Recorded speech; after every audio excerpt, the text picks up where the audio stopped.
Welcome once again, everybody, to the Windy City's finest on location with Clark and Perry. I'm Perry.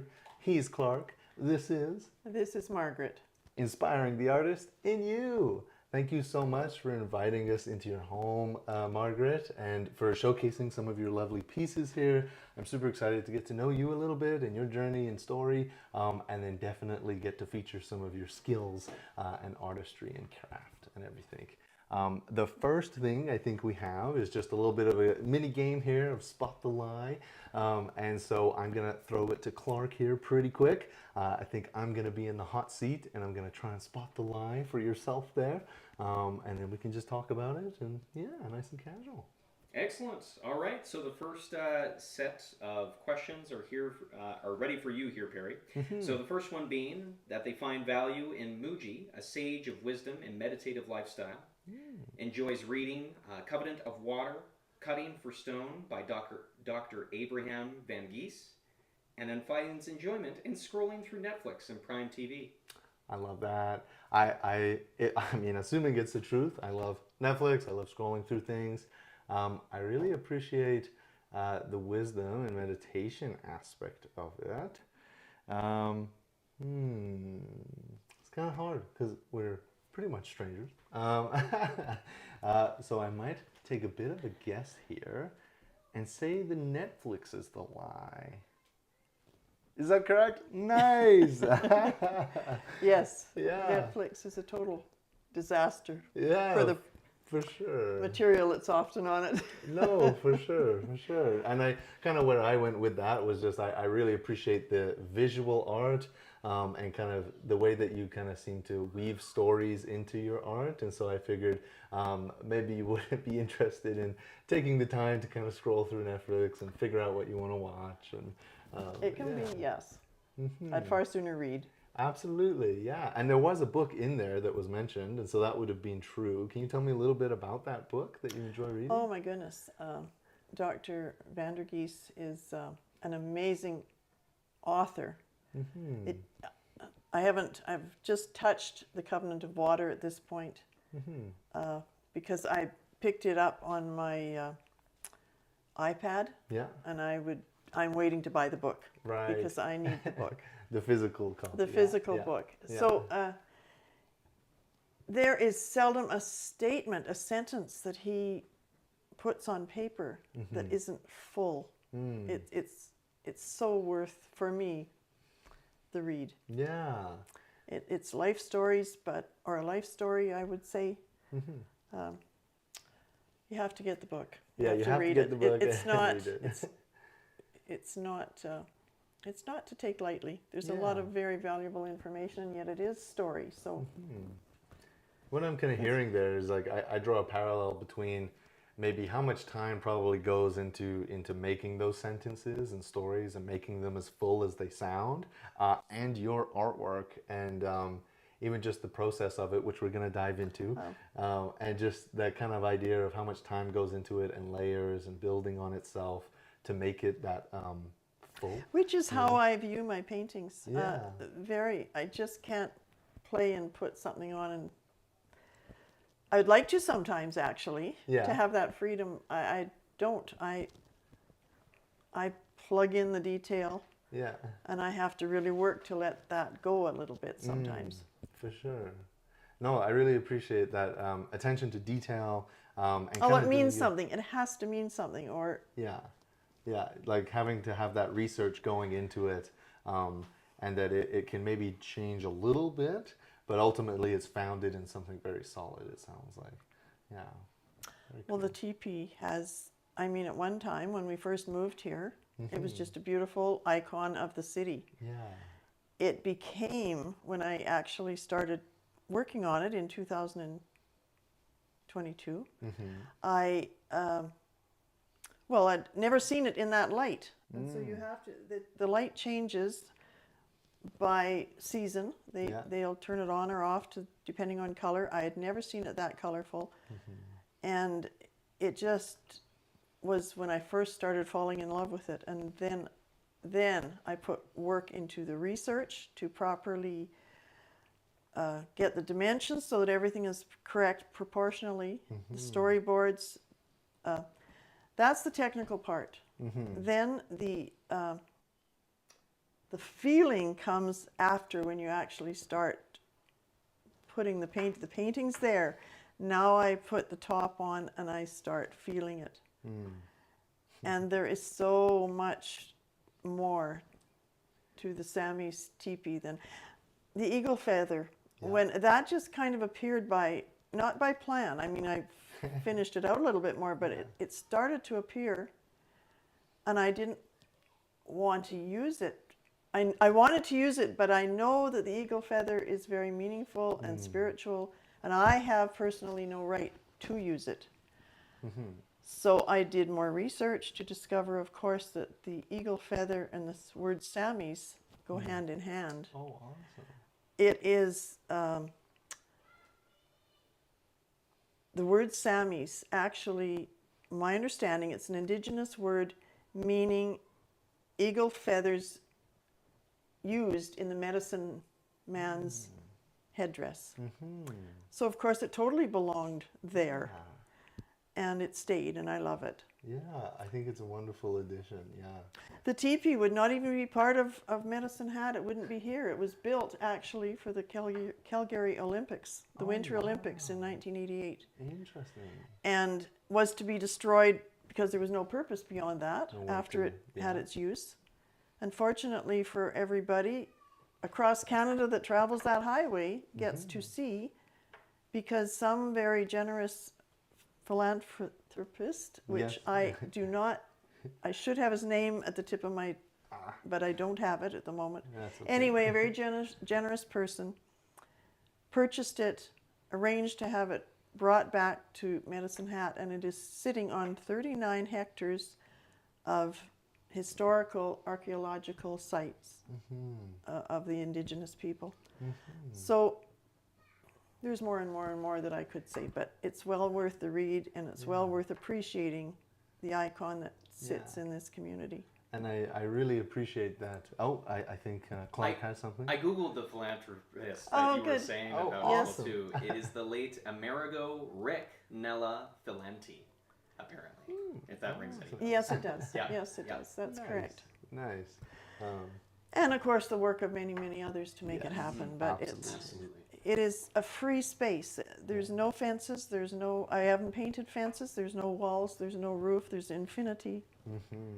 It is a beautiful icon for all of us to appreciate. Absolutely. And again, I mean, just hearing like the research that you've done, and also not only like factual based research, but just like your own experience, you know, and how that adds to it being such a full image, you know what I mean, and piece of work. So I really appreciate that. And I also appreciate your kind of perspective there on the,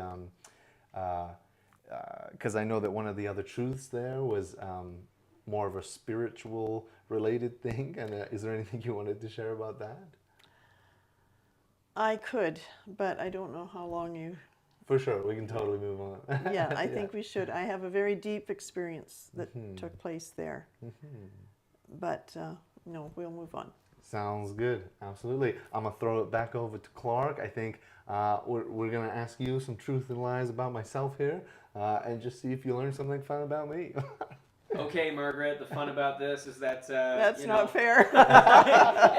Exactly, that's not fair at all. But I have 3 questions to ask you about Perry, and you are here to get us about the lie.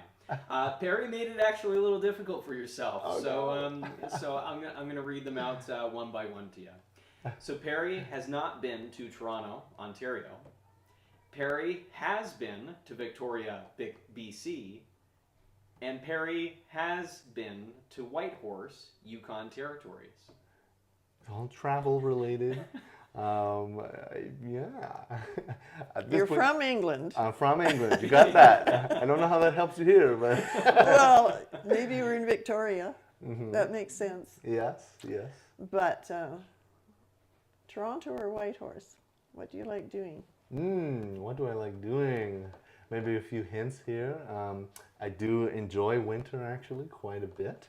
But being from the UK, big cities. All right, I'll say you were in Whitehorse. Toronto's the lie.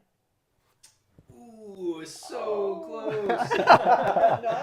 No, yes. Well, then you've got to go to Whitehorse. I do. I want to travel as much as I can. It's such a vast country, and Yes. like there's so much history here. And being from the UK, that really interests me. And yeah, no. So haven't done as much traveling as I would like to, but yeah. Awesome. I think I'll throw it back to you, Clark, and we'll just move on. I think we got another set of truths and lies from Margaret here that I will try and decipher. And yeah. Okay, excellent. All right. Well, Margaret also made it just as difficult for you here, Perry. I love it. I love a challenge. So the next one we have is enjoys Lloyd Webber's work and Leonard Cohen, Celine Dion, is influenced by human rights and things that matter, and then is also a big Trump supporter. Well, I can definitely see the musical kind of inspirations. I'm just gonna go for it and say that the lie is the Trump. I hope so. Yes. No, for sure. No, but no, the musical inspirations. What can you tell me about that? Like, when does that start? Was that part of your process early on, or more later? I think no. I influenced by my parents. My husband. We just enjoy going to the Broadway shows, and so we've been to many. And some of his music, of course, is played, or he's the director, I believe, actually. It's not his music at these plays. So that would be that. Leonard Cohen, I could paint and paint and paint when I have his music on. So yes, yes, that. yeah. I love that, and I find a lot of value in music as well. Just kind of drawing inspiration from it, and again, I find it's that kind of time that you don't see is put into a song, or the notes or the progressions, and I can really appreciate that. And then the second one had to do with, I'm looking to you, Clark, the second truth. Influenced by human rights and things that matter. And a reason why I thought that was true immediately was, again, just talking about the teepee here and kind of the value that you kind of seem to put towards those. So I was like, that's gotta be true. It is true. I don't know that I do enough for it, but it's in my heart anyway. Yeah, it's in your heart. It's a start. Yes, absolutely. I guess. No, yeah, for sure. So it's got to start, right? Like, absolutely. Yeah. I don't know if you have any other thoughts on that, but I think I can certainly see it in your work. Well, I think every piece plays somewhere with the heart. Yeah. And that is just a mood piece. And of course, this is my mother, so that is environmental. Yes, yeah. And we'll see it in the next You know, segment, so there's endless ways that I find that I love to express through my art. And I'm very curious, like, at what age do you think you kind of started to maybe pay more attention, you know? Because I think that's a big thing for me, especially in relation to like nature, and then of course like human rights and stuff. It's like paying attention, you know? So I'll probably always, yeah, always, as a child, those things in a childish way mattered. I did, like, I can only express it through, I mean, I can tell other stories, but I can only express it through the pictures of the art that I've, like the Passion of Christ, the 14 large paintings, the part of my life. Yeah. And so they were very serious. I was very seriously influenced by the I am not Indigenous, I'm British. Yeah. So I am the colonialism that sits on my shoulders. And Absolutely. Me too. so there's a lot of and yet at the same time, I also believe that every experience is a shared experience. You don't have one without the other. Yeah. And we all affiliate into the same oneness. So who takes the most responsibility? It's on us all. Yeah, it's on everybody, for For sure. And probably as a child, I felt that strongly. Lots of reasons. We had a residential school boy that came and lived with our family. So that's a whole other story that's separate, but it was, on hindsight, it was very difficult. Absolutely, yeah. And I think, not to interrupt, but I think, some of the best learnings, happen in hindsight. But I think that I just really appreciate that, you're able to do that reflection, you know what I mean? And take the time to do that, because I think some people, for whatever reason, don't. And maybe they have their reasons, and that's fair. But I can certainly appreciate the time and energy that goes into it. Yeah. Well, it's a lot of hours. Yeah. Ask my husband. Yeah. He's very,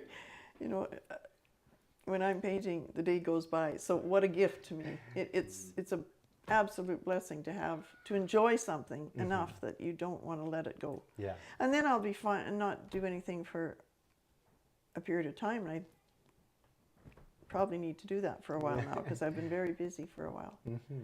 So there is no time. You're absorbed in what you're doing. I am absorbed in what I'm doing hours at a time. Great way to retire. Yeah, awesome. Well, I think that's all the time we have for this segment. Likewise, it kind of flew by. I was so grateful to have the opportunity to do this with you. And yeah, I cannot wait to dive into some of the more practical elements and showcasing some more of your artwork. So, yeah, awesome.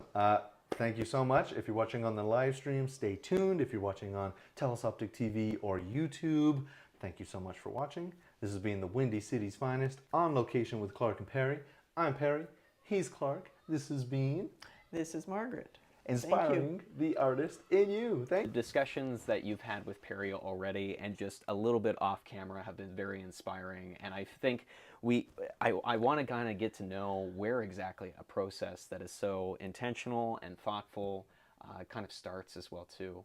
And you have in front of us a display of a ton of archival art that is here and has been here for a long time. And I kind of wanted to ask you a little bit more directly when it comes to your process, when it comes to finding and sourcing material for that passion and for a new image. A lot of your process begins in the draft sections and more on paper as well. It does. The Passion of Christ. Yeah. I actually have models. I went to people that These I are trusted beautiful. and created. My husband, for one, is one of you don't recognize them in there, but I needed them for positioning and and it was a commissioned job. I ended because the church and everything went kind of. It was. My daughter, our daughter, just you needed it for Peter, you need it for position. But it was 2 years of my life, and they lived in our new home in Whitecourt and moved from room to room. But I had to have consistency between the same people were in all the way through. So yeah, that's right. So Peter would move my board so that everybody I could. And middle of the night, I'd be up working on something, and I'd come back to bed. And who got a fixed face today? Yeah. Exactly. And you could always go back and change it. That's what I find with art. And sometimes if it stays in my face, I am fixing. Yeah. Because as you change and as you know more, you do differently, which isn't necessarily better. But it's hard to remove myself from what I'm putting 8 hours a day into or something. So that can be a challenge. Absolutely. Well, I really appreciate it. And just for the sake of clarity on my end as well too, you had your family members like Peter, your husband, model for some of these images as well too? We did. That's a amazing. granddaughter. Oh, yes. Who's now the lawyer. Yes, that's right. Yeah, amazing. So all of these begin at least in a very design phase and a very like more drawing phase. Is that right as well? Like we have some beautiful depictions right centered here as well. But any That was probably just a study I see. on negative and positives. Yeah. You know, you have a photograph and you try and make something out The of relationship between the positive and negative space I Yes. see in there. And I haven't done a lot of that, but it's always intriguing.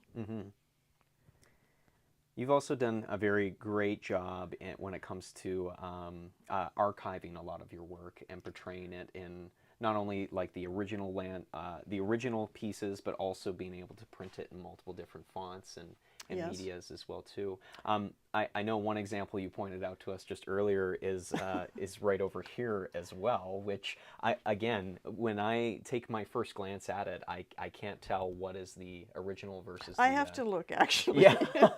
because I often there's layers.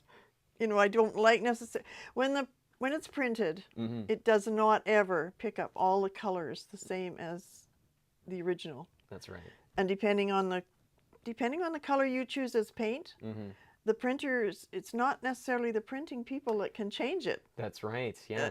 They don't necessarily have the combination that you've put together. So Yeah. as there's the TP that's much That's right. brighter. I'll just grab that for That's the an camera as example well, of too. It's still lovely, but it's not the depth that we've now got. And this is a replica. That's a right. replica. It's a print, but it's much better. My printer's been really working with me, and he knows what the original looks like. Truthfully, I also darkened the original again, you know, a bit more for what it needed to be to help him be able to reproduce it. Because I wanted the colors right. Yeah. And for the depth of the night, the moods, like it's a quantum, back to the teepee, but that's a quantum amount of moods and changes depending who's walking through it and around it. Yeah. That take place there. In the previous segment, I really appreciated the comment when it came to you had painted no fences because there are none. No fences. And that is such an intentional yes. That says so much in an image. There's no windows. There's no walls. There's no fences. And I don't neither on the Arcanada. That's right. There's no fences. That's right. Yeah. So that's very intentional. Yeah. Because it's not a picture. It's our lives. That's right. That's right. If I could ask, maybe not in a totally appropriate direct comparison, but I'm kind of curious. I see, like here, we've talked a lot about open space and such, and when I look over towards like one of the murals here, it is so busy with so much Very emotion and a very full image. Could you tell me a little bit about some of those? I think because it is just such a different topic. That is just freedom. Yeah. That is just open. This is very specific. Yeah. And I could tell you, but there is narratives on these. In each page. Some of it there's is the story, structured of narrative, course. but I wanted to make this current with today. Yeah. Well, current with today, when I did it in 2022, our Lord is pierced. This March, Ash Wednesday 2022, it is announced at the past Indian Missions of St. Bernard Residential School site for Capuanos First Nations, Girard, Alberta, has determined minimum of allegedly 169 unmarked burials located. Girard. How well I know this name. Tempered silence is now shattered. The broken feather speaks. And this was painted 10 years before this incident we're all familiar with. That's right. The broken feather is now speaking for one little boy. Briefly, one day of one little boy's sorrowful journey. And this is, I relate the story of him the day he came to our house. That's right. But it is full because when Jesus is, if you have that belief system, Of course. when he's nailed to the cross, we are all contributing to that Yeah. nailing, Yeah. ostrich, the tower, the 9/11. 9/11, Yeah. Australia, the and the Moran people. I'm not saying it right. My mind's a little bit befuddled at the moment. Yeah. But there's that- Hiroshima. Yeah. It's relating to Yeah. as many things as I could try Yeah. and put in there that made sense. The rape of women in Rwanda, Yeah. which is worldwide, but Mm-hmm. you know, you have to pick and choose. But that's probably why it's much busier all the way through, because it's trying to relate to today's world. Mm-hmm. Christ taken from the cross. I've actually phoned and got back to Roots, the journalist company that had the image of the priest being packed out by soldiers, That's right. Yeah. and got permission to use this, which I knew they wouldn't care less, but I did phone, worked my way to the right people, and he said, if you can make any sense of what happened, use it. Yeah. So there, that would not have been traditionally 2,000 years ago. That's modern, the same story. That's right. That's my version of it anyway. Yeah. And I know it's a very powerful story as well, that a lot of people, you know, I can't speak for everybody, as it's a very touchy belief system for Sure, some folks. sure. But I really And it doesn't have to be Yeah. nailed down to individuals. It's Yeah. just, it's a historical event, and you choose it as you want to live it. It's not, it's, we're all, I would bend to the Muslim, to the people that worship. Just worship. Just find love. That would be my message for anybody. Yeah. You don't have to be a particular, that's going into a philosophy Yeah. feeling, but you know, it's, when I'm painting them, that's how I believe. Yeah. And yet I'm very much aware and knowledgeable on that faith line. So And I just really appreciate as well too, like that understanding and that time that you have spent, just even when it comes to the drawing board and drafting and such, to spend into that understanding, to kind of communicate that through how busy an image is, with how overwhelming that emotion can be at first, or how free the picture is supposed to kind of represent. I really want to just, thank you for just for sharing that. You're as welcome. well too. I kind of want to have a chance to talk about another story about Canada as well too. You have this beautiful picture just off to the corner here with. Should we take it down? We can, or we can Well, it's read up. the story as well too. What do you want to do there? Because I'll happily read the story. Yeah. If that's, are you getting a good image I of think that? we have a great image of that as well too. But I remember you had read this one when before I had, like, you had pointed this out to us as well, mentioning that the tulips, and we started to essentially like peel back a little bit the layers as we kind of just in the intro got to start to get to know you. You had mentioned that the tulips were very, it was very intentional with how many were there, and There's my pre-drawings on it. amazing. We have like an early conception of what it could have been as well, and what it has been. That is Yes, fantastic. it works. You work through it and make it work again and trace it onto the canvas and change it.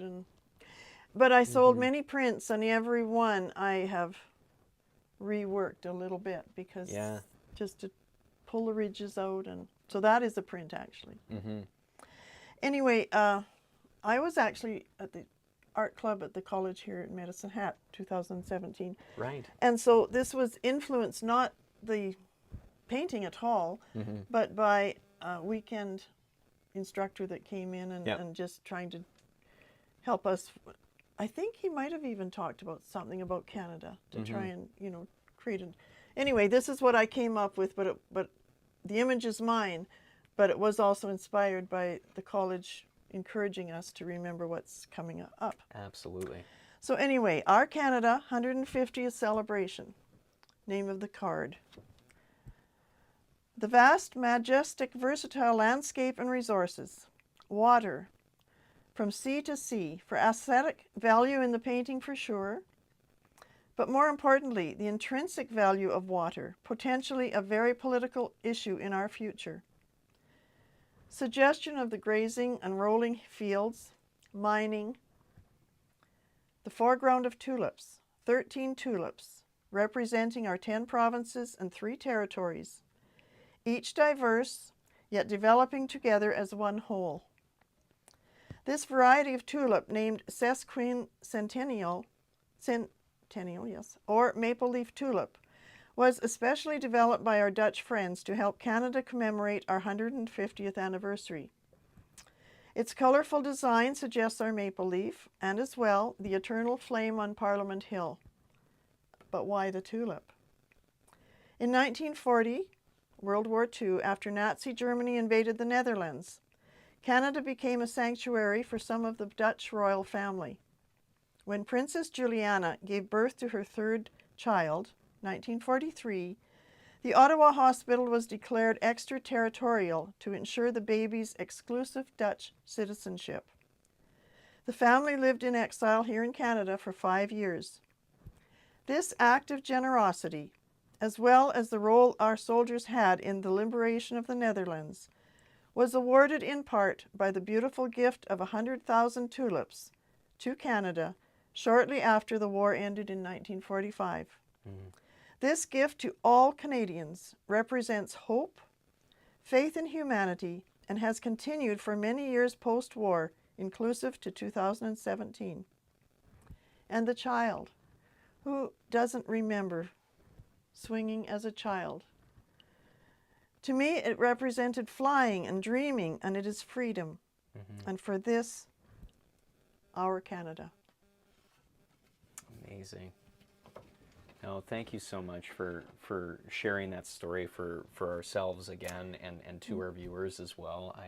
I think it just emphasizes for me just how much more thought when it comes to just passing a painting even of how it depicts like not only a history but a true and real story as well behind it as well. It's meant to. It's meant to. It's why the hours of, I guess, work go into it. But it's enjoyable. I had lots of fun doing it too. So it's not all heavy, serious stuff, even though the tone is meant to be. For folks that are viewing right now with us, we still have so much of other parts of the showcase to cover, but for those of you that are tuning in right now, that is going to be all the time that we have for this part of the segment. But trust me, we're going to have a chance to go over more of the stuff that is here with us right now and here and today. So for those that are tuning into the live stream, thank you so much for watching. For those that are watching on the YouTube and or Telus Octa TV, thank you so much. This has been the Windy City's Finest on location with Clark and Perry. I'm Clark.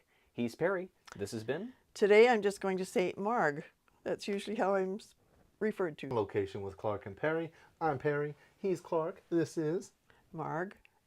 Inspiring the artist in you. And I'm so happy and excited to dive in here and actually kind of get a look at your process in action. The first thing I want to comment on, we did some prep work. You did some prep work. I did the prep work yeah. so that it would be ready for this fairly tight schedule. Absolutely, yeah. And so instead of a white canvas, you prefer to have some color on there before you start, right? First of all, you need to prepare your canvas anyway with a product called...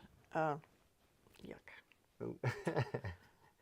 We might have covered it, but... well, it's Jeps. It's... yeah. my gosh. Is it a primer or... Here it is. We made it difficult for you. Gesso.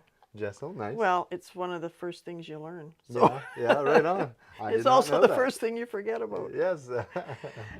Well, because so you know how rough your canvas is. Turn it over and just feel. Like it's very rough. Yeah. And you need to... if you don't put that on, then it's hard to get started. There's really hard because it's rough and you want texture, but you want, this is a protection, not a protection, it actually helps the rest of the paint stick to it. So it's a solid base and it's very necessary. Nice. If you don't prepare your canvas, you might have spots where the next paint doesn't really work itself onto the canvas and you're fighting it. Right. You won't fight it if you've done a nice gesso job. Nice. So the fact that it's colored is a choice, and it's a choice that I like because it's already messed up, so I can't do worse than it already is. I know, and I love that accessibility part of it, because I think when a lot of people think of like, visual arts and acrylic painting, it's like, I can't mess it up. You know what I mean? That perfectionism kind of kicks in, and so I love that just kind of takes it away. It it's does. Like, it eases you, and so go for it. yes, and so You've got 10 minutes. I know. I'm not going to finish the thing. No, so all you're doing here is getting your composition in place. Yes.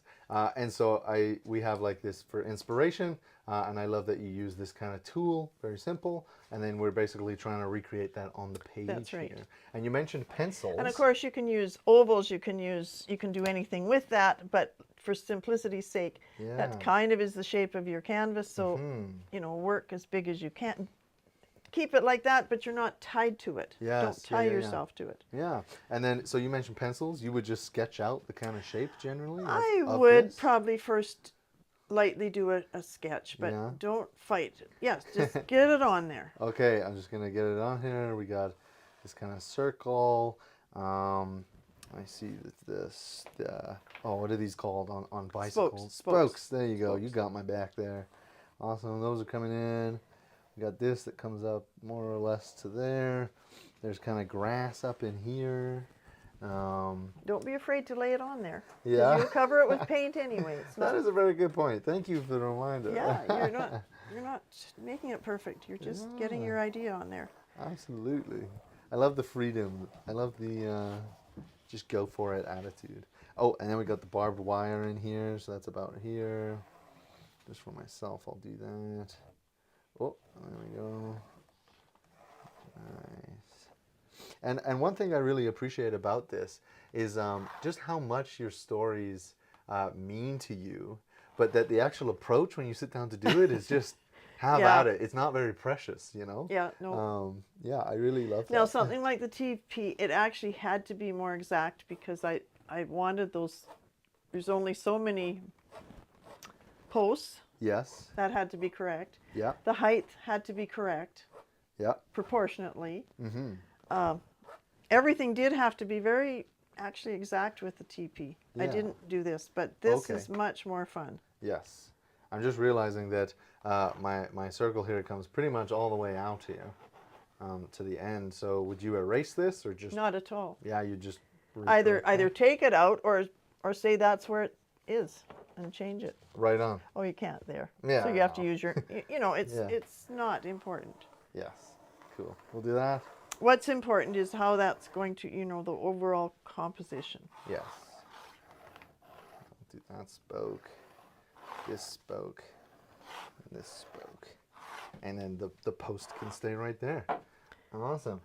And I think I may be setting the groundwork here for Clark to jump in on.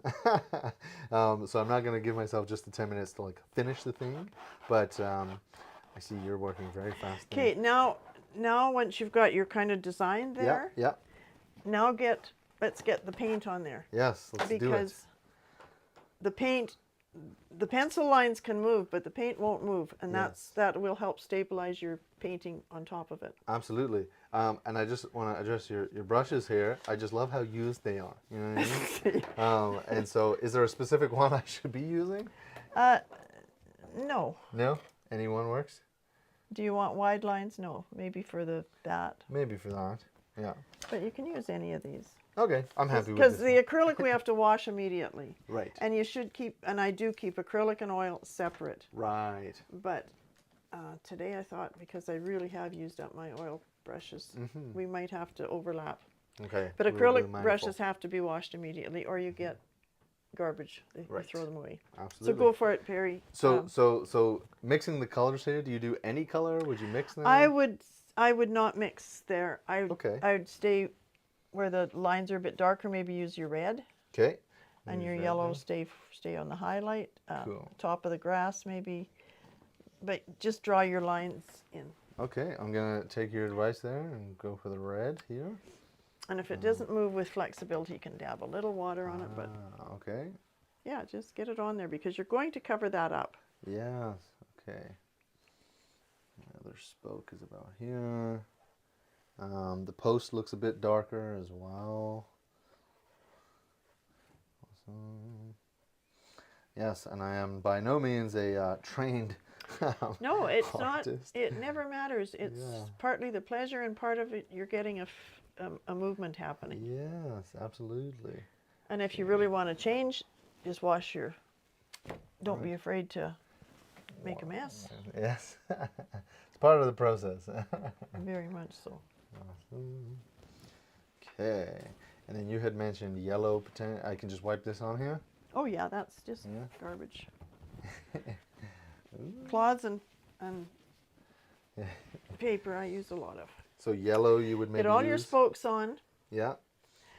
Wherever you want, think in the future of where the oil is going to go, and wherever you maybe want some light show, like this part of the. Yes. Maybe do that in yellow. Maybe that in yellow. Okay. Yeah. I'm just going to also do the barbed wire here in the red. And how do you know where the oil is going to go? Like, how does that? You're going to put it. Oh, you're just going to do it. You can.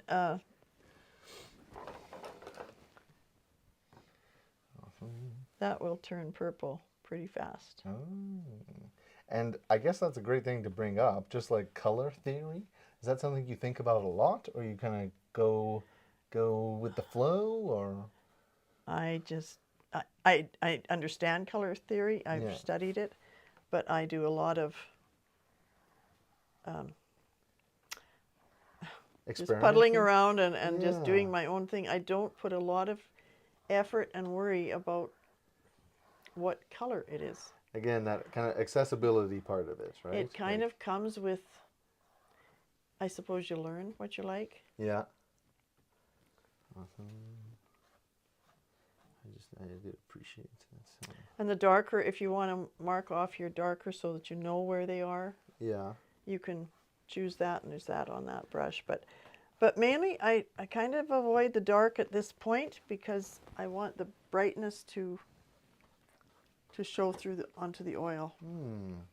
I kind of I appreciate that perspective of. Sounds like trying to find the light first. You know what I mean? Yeah. Let yourself figure out where that's going to be in your painting. Yeah. Okay. And then that is maybe not a broad enough brush for the grass. Yeah. I think you're working way too hard. I love it. You're looking out for me. I appreciate it. This might be more the one you could use. Awesome. And then we're going to use this. Yeah, it's pretty easy to. We got lots of paint. We got lots of water to wash. Yeah. At this point, you wash off what you don't like. Yeah. But you see, you're even getting green there from the blue below. Yeah. But that won't. That'll really happen with the oil. Right. Okay. Depending what you choose. Okay. And that is actually sky, isn't it? Up here? Oh no, it's field. Okay. It is field. It's field, right? So it's like more green, but slightly different. Well, pretty dried at the back there, so it has a more, probably a bit of yellow in your brown maybe, because now I've created a brown, and you can touch it up with some yellow. Okay. Leave some dark. Okay. Okay. The blue is. Okay. Awesome. That's enough broad strokes for now. Oh, I got that on me. Okay. So you mentioned something about making sure the dark, kind of marking the dark out. Marking the dark a little bit. A little bit. Okay. I'm gonna use because this it'll brush. just help when you're painting your next part. So I think on the, if I look at this one, it was kind of on the underside here at the top. So I would make that a bit darker. Definitely these guys. Should I just go for it? I wouldn't color in the red. I'd No? put an edge on it. Yes. But you want that beautiful red to shine through. Yes. Okay, we're gonna just get a nice. Have you done much kind of teaching? You mentioned, you've been in classes before, but The children, I guess, quite a bit. And I did a couple of series of classes, many, many years ago. But no, I haven't. no. Well, I certainly appreciate your go-get-it attitude. And I think that came maybe from some of your classes, right? Of everybody maybe doing the same thing. Oh, I couldn't but stand it. yeah, you're more of a rebel, it seemed like. You just Pretty wanna, mild like, one, kind but of yes. explore it on your own, it sounded like. Yeah. And then look back at it and see what you're wanting out of it. Right. You know, does it speak to you in any way? Because you pretty well are going to be set with it soon because you're on such a time limit Yeah. here. And I might be setting this up for Clark to take over. Oh. So I'm not. No, he should do his own. Yeah. Okay. Yeah, he The should boss do has his spoken. Yeah, Awesome. no. I think I do want to try get some of this kind of drier grass in the background. Sure. How might we go about that? It looks. Well, Oh, actually, I do want to add some darker at the bottom of the grass. What would you recommend for that? Maybe more of the dark, or? I would let the oil do that. Oh, okay. But Taking you some can off. put some and see how it feels. Okay, I'm gonna do that. Awesome. Yeah. Okay. Don't bury all your blue though, because that's the only. It will show through a bit with the oil, depending how you paint it. But Okay. what am I trying to find here? I don't know. Awesome. Okay. Yeah. Cool. That's good for me on the dark at the bottom there. So then the last thing I think was just going to be maybe some of the light, the drier stuff. I'm trying to decide if I should offer you some white. Oh, what I is don't there? I don't want to. I don't want to lose the vibrance, and there's already lightness here. Because when you come with the oil, Yeah. that'll all be dry, so it's not going to be damaged. Well, you want to damage it. You don't want it to be left like that, but you Yeah. want. Does that look like the wheel you want it to be? Maybe that dark. Yeah. Kind of Even a little bit more. underlining it a little more. Maybe. Yeah. Awesome. Yeah, maybe just a little more of an accent. It kind of thins out, I think, towards there, and then a bit more at the bottom, maybe. Yeah. I'm going to go get the fan so that it Sounds good. can start doing its job. I love the go-get-it attitude, you know. And also, I really appreciate just working with the primary colors here. And just like, again, because that is not where my mind would have went, of just like getting it on there, getting a kind of foundation down. And it's very liberating, I must say. Very liberating. Well, yeah, you could still be worrying about drawing a little You could still wheel be worrying about the pencil, yeah. with the pencil. Or the color itself. And yeah. And if you actually stand back from that, it's quite pretty. Okay. You probably don't want pretty, but I don't mind pretty. Awesome. So I'm going to showcase this here for you guys. and my one big rule always with I'm just going to take a step back as advised. my kids is get your name on it. Yeah. I love that, actually. One thing I appreciate, not intentional at all, but it is the idea of the angle. So for me, it does actually kind of look like the wheel here is angled. And somehow, whether intentional or not, I feel like I kind of captured that. Just the way I think you did, and I love the dark there. It's got life. Like Yeah. it's Kinda the way enough the- enough backing Yeah. that there's life to it. It isn't flat, Yeah. dimensional. Yeah. Awesome. I want you to show these side by side. Because again, the angle of the spokes. I would suggest Yeah. take that red right down into the grass Mm. because the post doesn't just hang there in the air. Absolutely. That will be my last touch. And then I think that will be the time that we have. Oh, it was this brush. For this quick little segment, but we'll be right back. But yeah, I'm going to take a second here because I like that. And I think the post is kind of like a grounding force in the photo. And you leave some of the yellow, but bring it back so you still know it's post down here. know? Yeah. Yeah, don't fill it quite as much because there's grass around the bottom there, but Right. I didn't know I could paint like that. Yes. Oh, I just mixed those a little bit, but that's okay. There you go. Perfect. Awesome. Great. Cool. I think that's that. We're gonna let this dry, hence the fan. That's right. Are you finished? You're satisfied? We're finished, Yeah. and yeah, I'm just gonna sign off here with everybody, and then I think it will be Clark's turn to jump into the hot seat here. So yeah, if you're watching on the live stream, stay tuned because you'll get to see Clark try this. And if you're watching on Telesoptic TV or YouTube, thank you so much for watching. This has been the Windy City's Finest on location with Clark and Perry. I'm Perry. He's Clark. This is On Location with Clark and Perry. I'm Clark. This is Perry. This is Marg. excellent. Inspiring the And artist. this is in no you. competition. That's right. That's right. But I am on a time limit, and I have to beat Perry. Not a competition, though.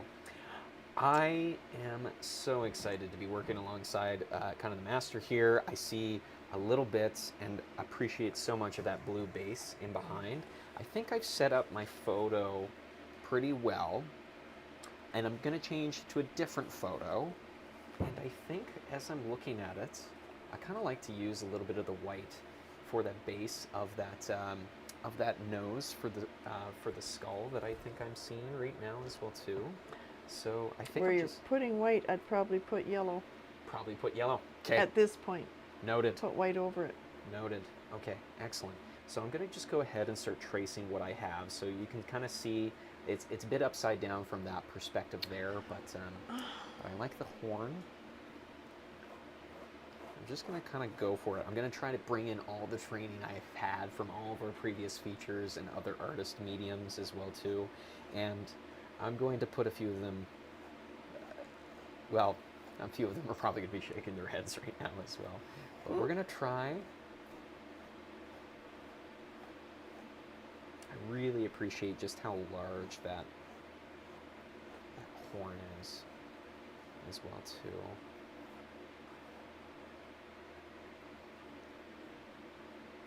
Yeah.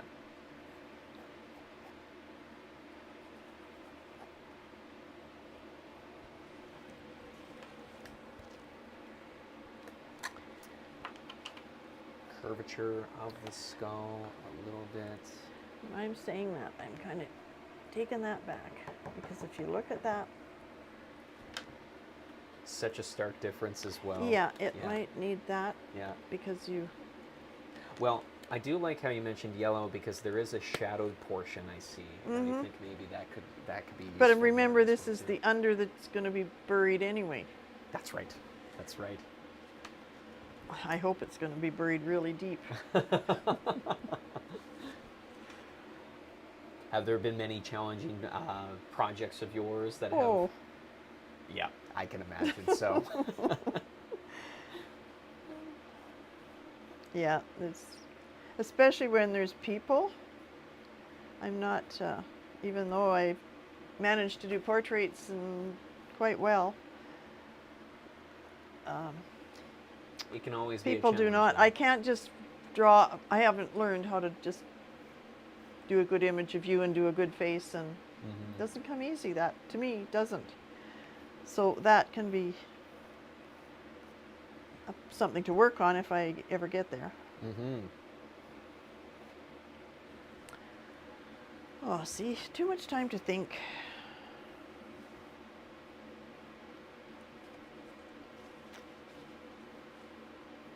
I'm making a quick, you're mentioning too much time to think, and I'm guilty of that all the time. I've just made a quick adjustment to where I was placing the nose based off of what I was seeing, and I think I might emphasize a few of the cracks, and then I think I'm ready for paint. There's this beautiful image, or a fork in the nose.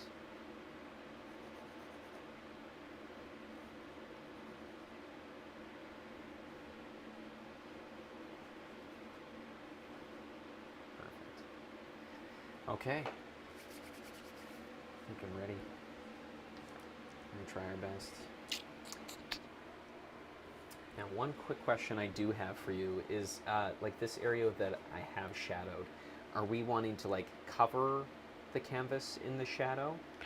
Yeah, don't show 'em? just do your whole image there. Just do the tracing. The Okay. whole thing. the oil paint can look after the Perfect. rest Okay. after. I mean, mark in a darker area. Yeah. Excellent. I have lost control of this. Did I throw our water away? I think I did.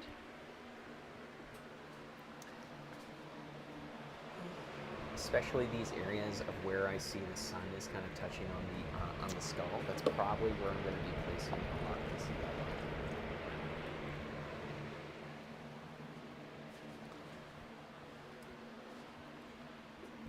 Just tracing along. This is what you don't want to have to do if you're saying be fast, do it in a hurry. Absolutely. Not in the way of the fan. I can totally understand as well. But that's coming off very surprisingly well. It does if it's Yeah. still dry. Still Yeah. not dry, I mean.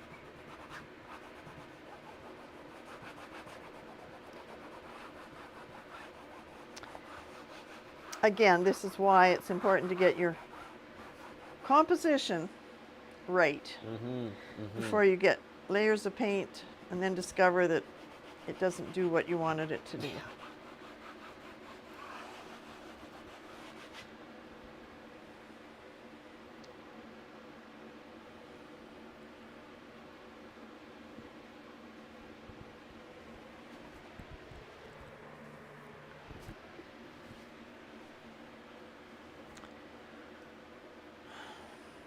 All right, how did I have that?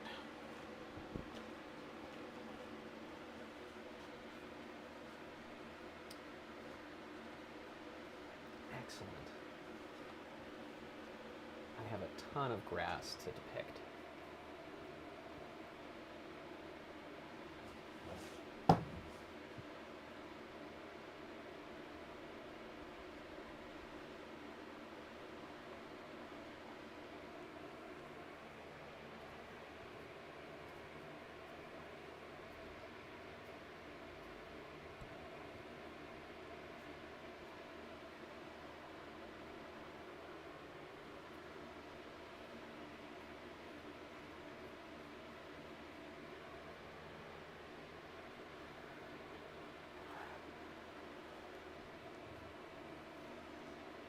Do you need red? Because I can get you some. I think so. Interested to see how the shadow of the eye will play out. I was just gonna fill in this section with the brown, I think. Oh, we might need a reminder of how to make that brown. There we go.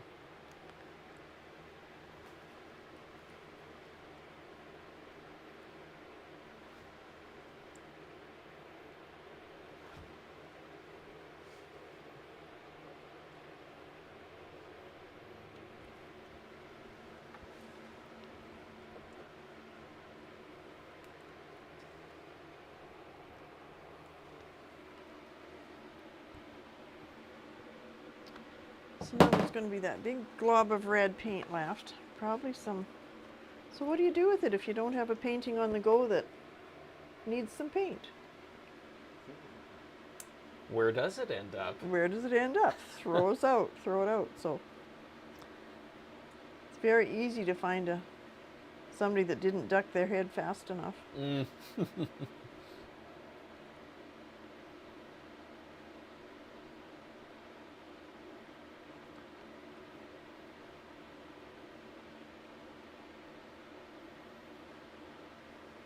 Perfect. Okay, I feel like I have a little bit of that shadow. I'm going to try to...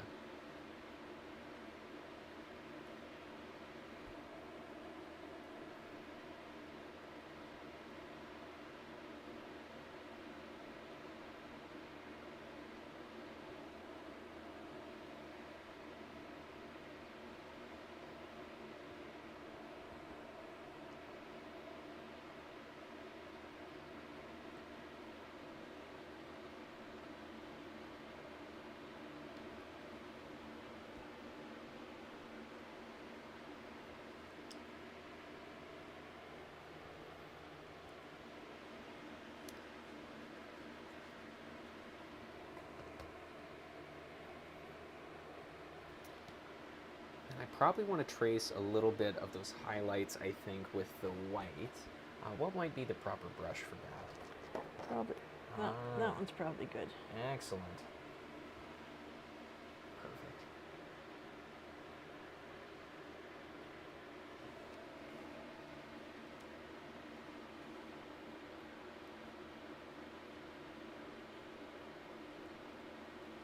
Just want to be super gentle with that.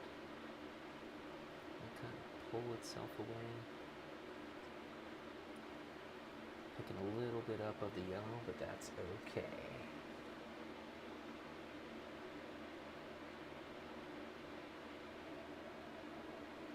I like how that kind of blends off eventually as well. I can really understand the moments of zen or of peace that you can kind of really get yourself focused into this work. Well, and because as you know, now in my later years too, where there's a lot more time. Mm-hmm. No, it's amazing. I mean, we're going out later tonight, so there's always things you still can be doing and you need to be doing, but... Yep. But it's nice to enjoy a little bit of peace, a little bit of simplicity, a little bit of... Simplicity. I like that word because that's really what probably is something all our lives need. Mm-hmm. As you guys are racing back to Lethbridge and who knows what you're still doing. Probably editing this. Editing the feature and matching deadlines, but this I can really connect with.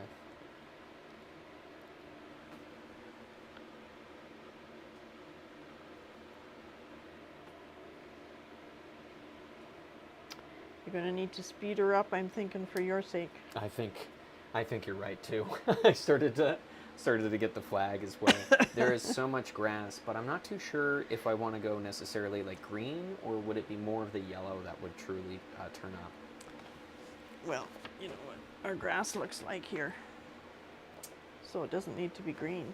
It does not. It can be brown. Well, I kind of liked what I was doing with the shadow there. I'm going to probably commit to brown. More of that darker color as well too. I think is probably what I'll go for. And don't be afraid to use a bigger brush. Yeah, I think that would be perfect. Lay some paint on. Thank you.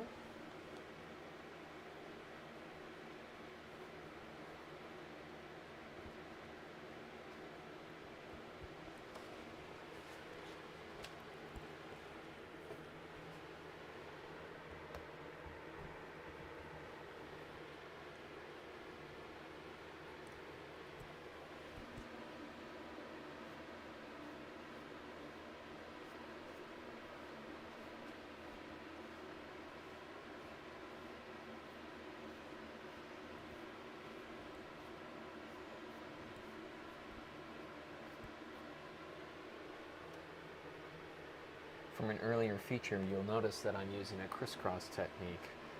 Check it out on our Season 1 content. Shameless plug.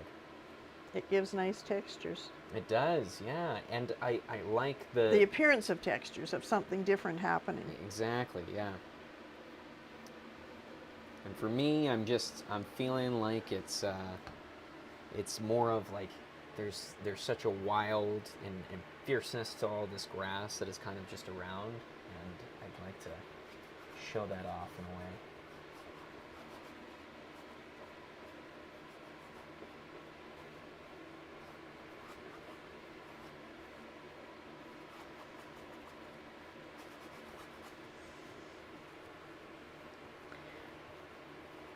Now, because this is still acrylic going on here, it will bury whatever you put it on.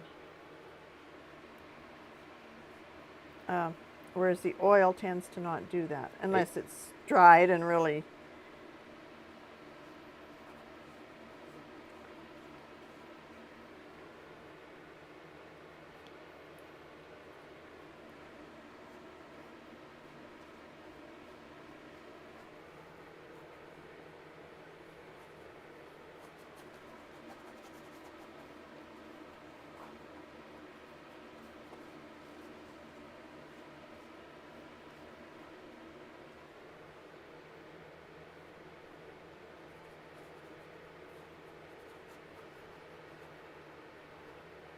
Light, dark, light, dark, light, dark. That's another,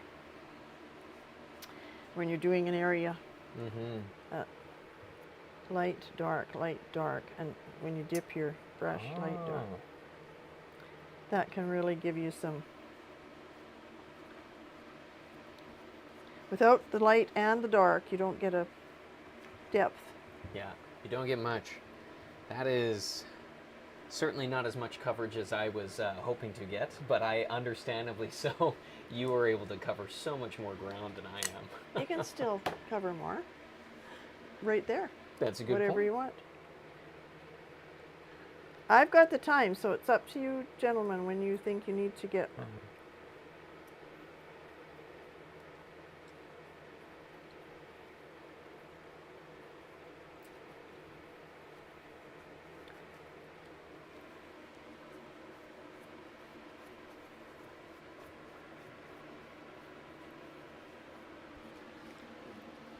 Dip it in water.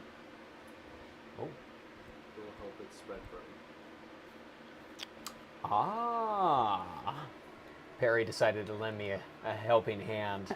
Dip it in water, it'll spread further. Probably true. Oh, that actually had helped so much. Perry waited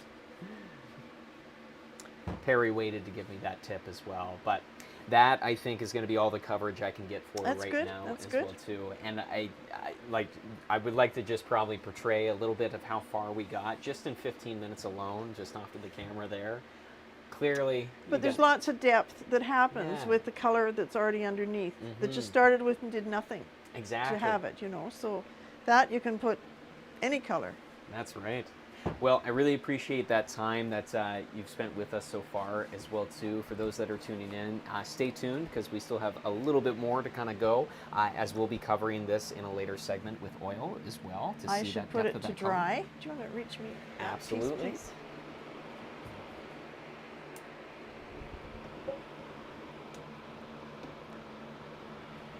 Thank you. Won't worry about this one so much, but Absolutely. Okay, so for those of you tuning in, stay tuned. Thank you so much see, for this those is that are already watching. pretty dry, Perry. So Oh. it'll be good by the time you get back. Perfect. Excellent. Okay. Well, this has been the Windy City's Finest on location with Clark and Perry. I'm Clark. He's been Perry. This is I'm still Marg. predicament as well too, but at least it kind of helps, for lack of a better way of saying it, paint a picture as to how exactly you go about your process as well. Well, not always, of course. Not always, of course.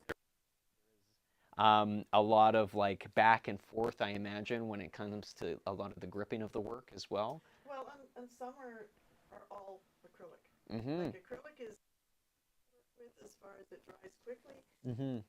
You can manage new things on top of it quite easily. Yeah. But I love the look of oil and I like the flow of oil. Yeah. But it takes forever to dry. Yeah. Or a long time to dry. So that's right. a disadvantage. There are Yeah. agents that you put into the oil that allow it to dry faster or help it to dry faster, but it still is a much longer process. I'm very excited. I really enjoyed our first showcase of a lot of your work just in an earlier segment as well too. And we're, and this is going to be the plan for this part of the segment as well. A little bit in your home, you have some original artworks that, like right behind me, you had mentioned that you have a couple of family members involved with that part. Could you tell me a little bit about that piece? Taking our little boy, grandson, that's Peter, and they're looking off the lake around Edmonton.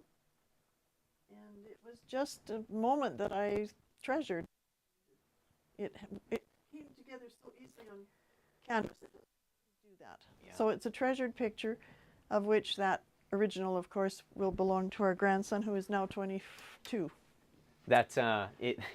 Were they seated oh so perfectly for oh so long for the initial drafting? Oh no! I just counted on photos. I use photos a lot, so no, that's totally no. fair. They didn't even know I was bothering. I don't know I'm bothering. I take pictures all the time. You don't know what you're going to turn some into. But well, and I really appreciate that piece as well. And one thing look, Guido is what we call it. So look, Guido. Look, Guido, and Guido is Ukrainian for grandfather. Ah. Look, Guido, he's pointing at the ducks in the water. Oh, that's, oh. So it speaks to itself. Yeah, yeah, absolutely. Well, and one thing I wanted to mention as well too, like we didn't have a chance to necessarily feature this in the showcase, and hopefully we will today. Is that you keep a lot of the memorabilia or some of that history of like how the image was generated, whether it be the original photos that it was based off of, or if it was maybe a story behind it as well. Typically behind the other photograph as well. I do. I'm not sure if that's there or not. I don't know if I have, but it probably is because that's what I like to do, but I can't actually see it at the moment, so I'm not going to take it down. But that's okay. Anyway, it would be a picture of us camping at Ellen Beach, I think, up by Edmonton. And you have some lovely works just up here as well. These are, I have lots of prints of, or have had lots of prints done of these. The Homestead Museum features that right now, those paintings. Tired Friends and Job Well Done. If you look, as the granaries have fallen apart, the farm behind is developed. Oh, I see that just in the background as well. And one day when I drove by, and I called this painting The Last Dance. The Last Dance right here in our hands as well. You can't really probably get an image of that, but there never was another copy. I gave it to my lovely sister, and that is hers. But those two have been quite well appreciated by people, and I like them very much. Well, I also will also comment as well, the way that you're framing it is also very intentional. Well, it for sure. Yeah. And that's my husband's framing, so. Amazing. And you mentioned that they're, of course, very supportive towards this art, and yes, I wouldn't be doing it like I do it without people helping, really helping in lots of ways. Shout out to supportive partners out there. It's really important. I guess no matter what you're doing, if your other person in your life isn't interested, it's not going to go as well. Yeah. Just plain and simple. Absolutely. But yeah. And so we have some other pieces as well that we could go over just over in the original studio, or we have some other images to explore upstairs. I will do one more here because Perfect. it is also the rest of that story. Yes. That's one of the last picture we took of Tired Friends and Job Well Done. A finalization. And when I saw that, it became this painting. This is watercolor. And I turned it into a Christmas card, actually, but I call it Shelter. Sacred Shelter. Yes. Yeah. And there again. The original draft copies. The images of the drafts. And we can go upstairs with this. I don't know if this matters, but I like my rooster. I was about to say, like you had mentioned as well on the side, and currently the image that you're currently holding is of a rooster and a chicken, and these were, as you said, very important. Well, they're important because I was raised on a chicken farm, and when my husband, Peter, when we were first married, we built a chicken barn because that was going to help promote weekly income as well as the selling of cattle. I don't think my dad was overly happy because he knew it was a lot of work. Yeah. But we tried for 2 or 3, 4 years, and anyway, the chicken barn got renovated, and for a little while it was used just for our animals, but it was a big building. I've got pictures of it over here. And in the end, it was completely renovated into an ink barn, and that became my studio, top floor, bottom floor. Oh my goodness. Well, I didn't do that by myself at all, so that's called support. Yeah, absolutely. But that's where I began my silk screening, pulled all that equipment into there, and decals and signs and team logos and all the things that you do when you're a commercial artist in what I was doing, which there's some of them covered in here. I don't know if we're looking at that or There not. has been so much kind of archived as well too, and since we kind of have touched it as well, I Yeah, think we you don't need mentioned. to. I think you had mentioned that your grandparent or your grandchildren have been looking very forward to Oh, yes. to With- having copies of these at There's some pictures, point a as little well. bit of that. But anyway, that's why the rooster was actually important. Right. Because it kind of does, you know, which came first, the chicken or the egg, and the rooster stands up and says, "Quack!" Me. So he is an important guy. Oh, perfect, perfect. Well, and we still have plenty of images still kind of displayed about in your Yeah, home we as can- well too. If I think Perry's kind of checking out probably one of the sources of where eventually some extra paint goes. That's where the extra paint goes.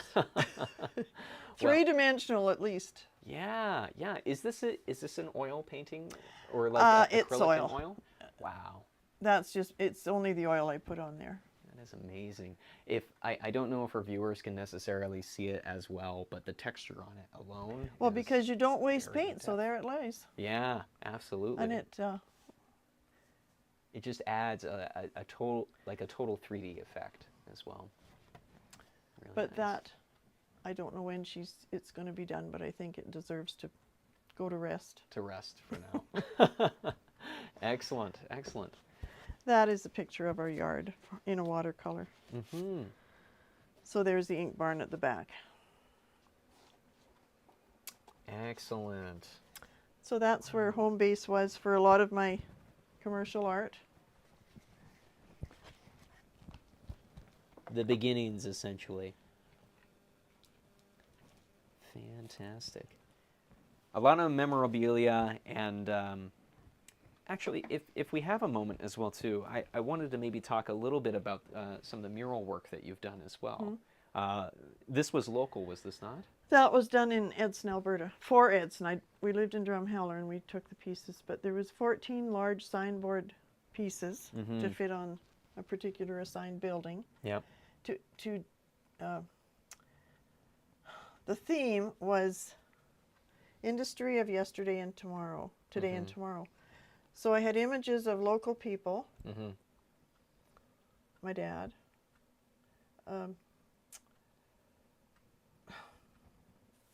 what have I got on this side? Because they're not all there. Yes. Power saw man, the oil industry, the train. It was beautiful. Yeah. I don't know what happened, but I relate it to everybody needs to be humbled once in a while. Absolutely, and And- kind of know where it came from. When I knew that it wasn't, you know, it was 3 or 4 years on the walls, and then after going up there to see it, and was very shocked that it wasn't going to sustain itself for very long, and repair on surface wasn't going to be the solution. So,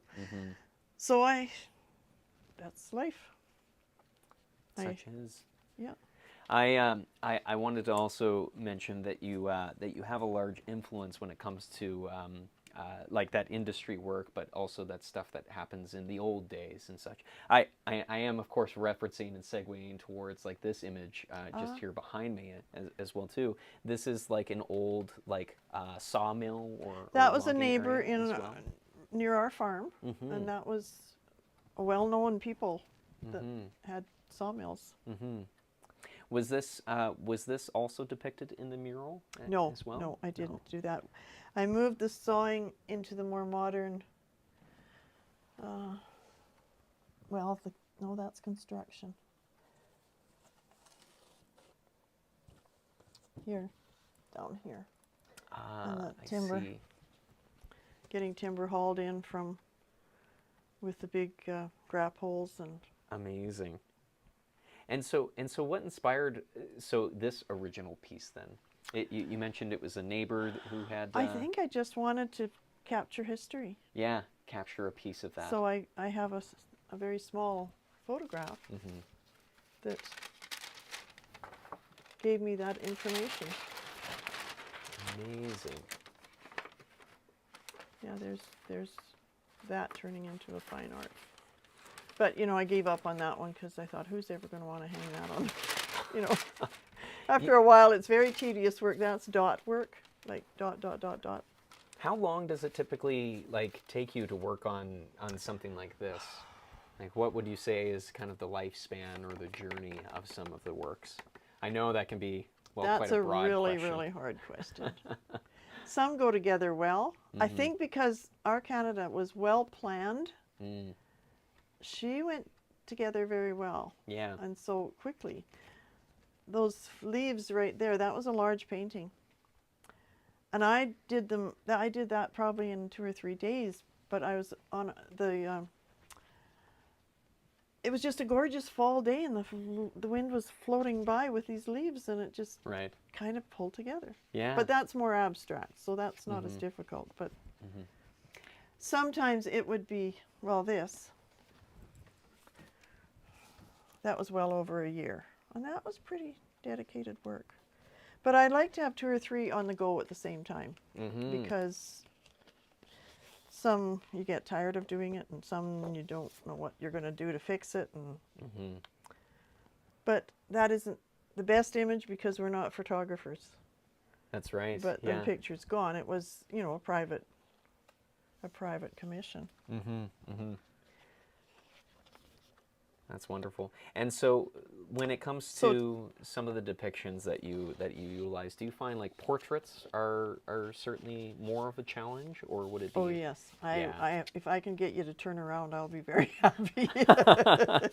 That'll be the picture I choose. Yeah, that's totally fair. That's totally fair. Yeah, it's a big job to. Well, for me it is. Yeah.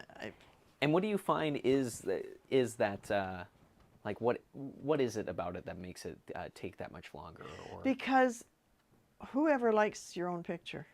That's true. That's so true. then you add your own lack of ability or your perception of what you see. Might not be what they think they look like. Like, won't ever draw me because I'm not going to like it. Yeah, no. You know, it's very difficult. I think it is, but so you either get past it and know that that's what you've done and you've done, but they were very pleased. Like, I have no doubt that that's my nephew, so amazing. Know him well. But no, I would choose the more neutral images. Yeah, of course. Facing away and very still.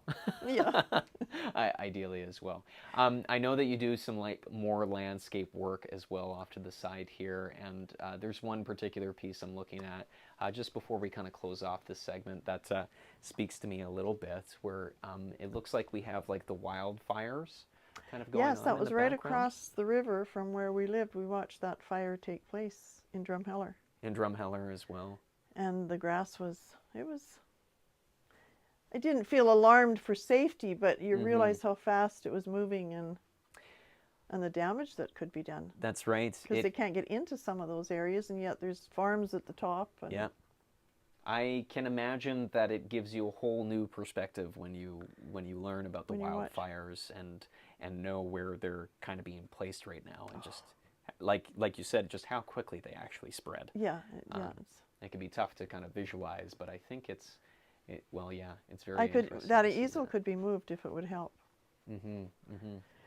Well, we have one piece as well that's kind of like in the workshop at this moment as well too. Just before we kind of sign off on this showcase segment, is there anything that you would like to speak to? Of this one? Yeah. Lots, actually. So you'll have to cut me off probably. That's okay. It was initially started with design in mind. That was it. And then because this is often on my mind, the homeless. And I saw this image somewhere of this little person living in a box or sheltered for the night in a box. And it's a horrendous feeling. And then I saw this image. I think that was the topper when we went to Los Angeles.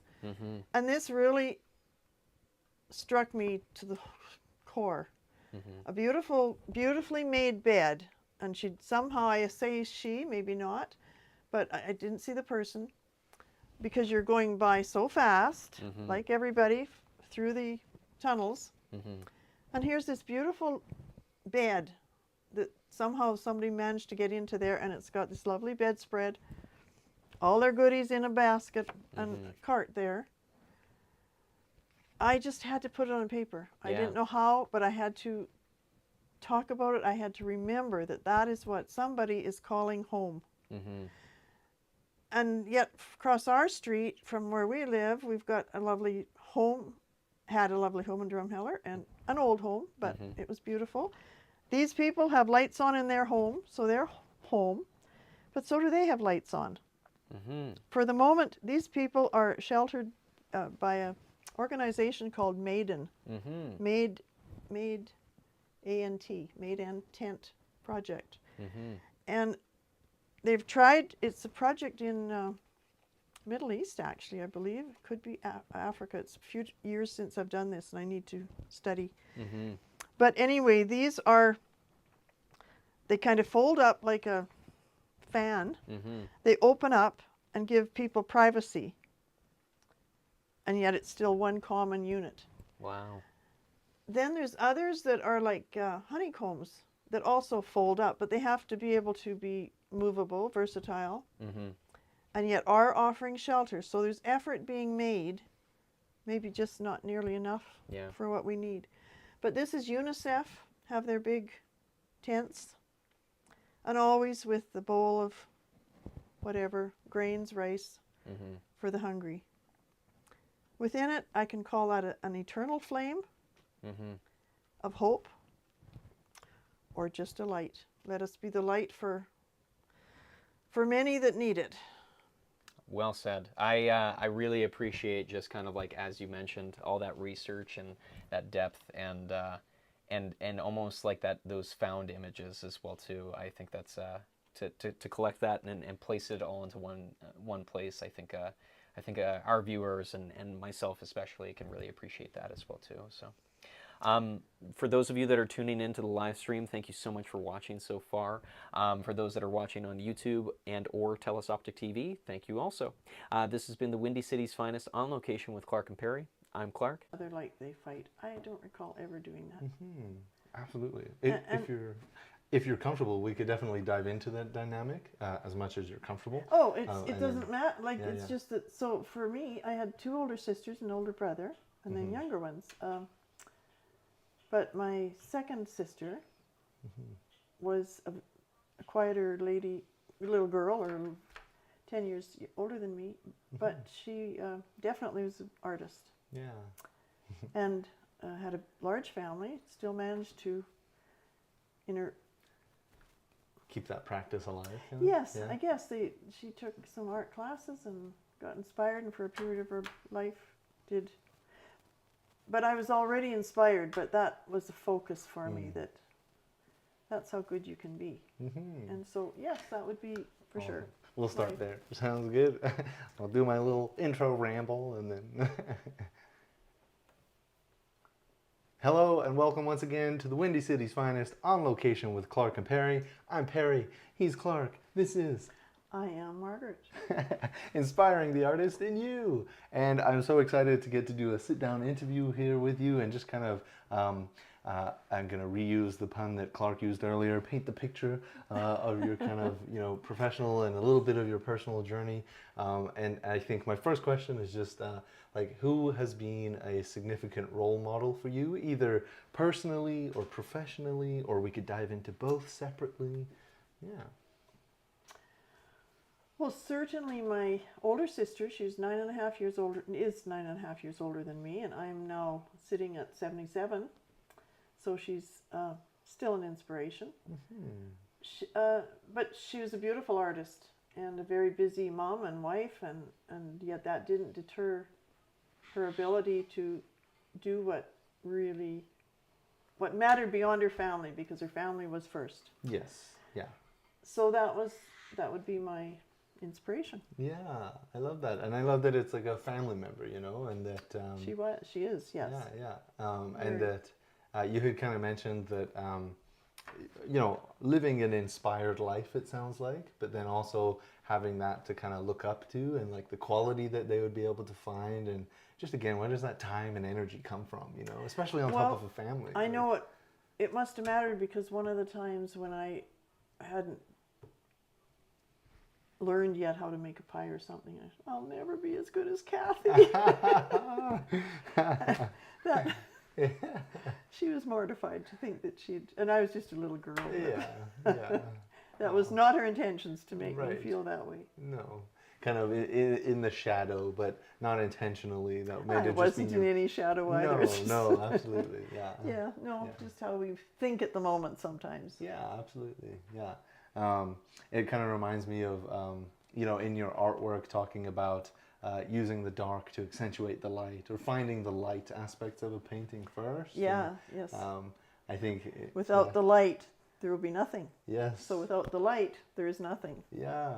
And I actually really appreciate that drawing on the picture here, because when I look at it, I think the majority of it is actually quite dark. It is quite dark. And I think you had mentioned that you actually darkened it a little bit even further, I think. Well, further from the one that's downstairs. I see. There's the print downstairs. The first prints were lighter than they should have been. Yeah. And the painting itself. So yes, I did retune it a bit. Mm-hmm. Oh, right. As it needed to be done. Yeah. And I get that sense with your artwork, that kind of fine-tuning and the kind of time that the time span that can go on for, like the one piece that we looked at with the where all the extra paint goes. Yeah. Well, that's just a play piece. Yeah. However, it's got a claimer attached to it, so and if I don't wreck it too much more. Yeah. And like I thought you had said it was based on like a true place for you. I think. It is. It's the hillside of where our farm is at the top. And then below is our cabin that we built. Yeah. And the hillside is beautiful in the fall, and that was a fall scene. Yeah.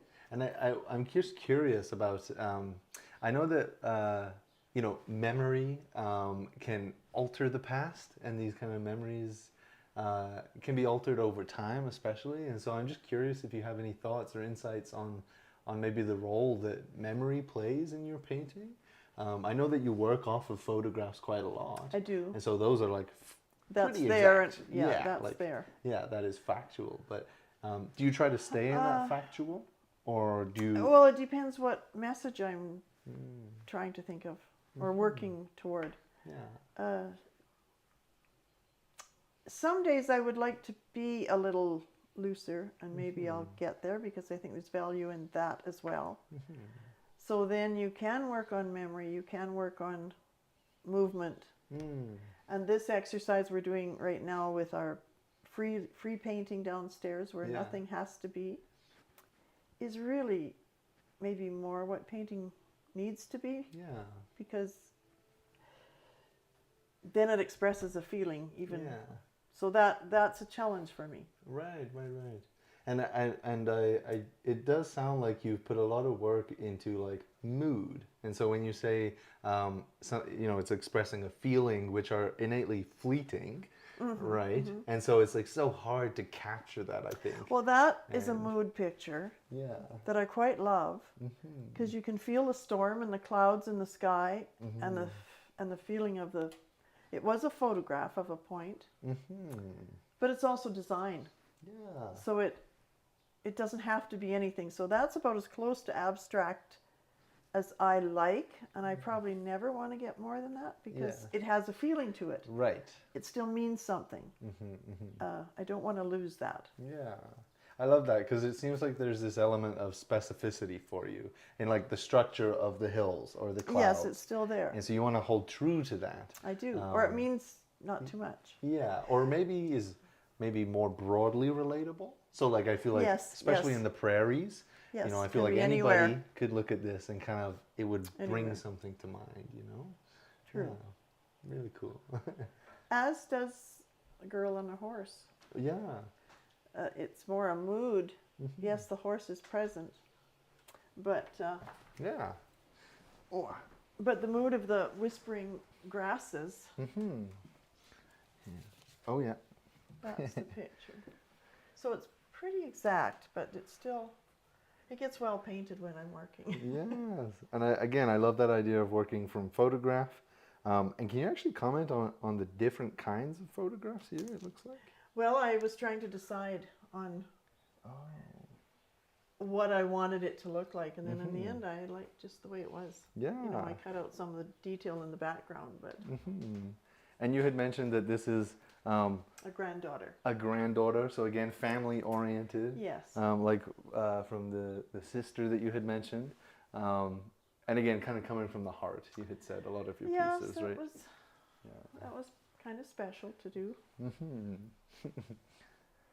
Nice.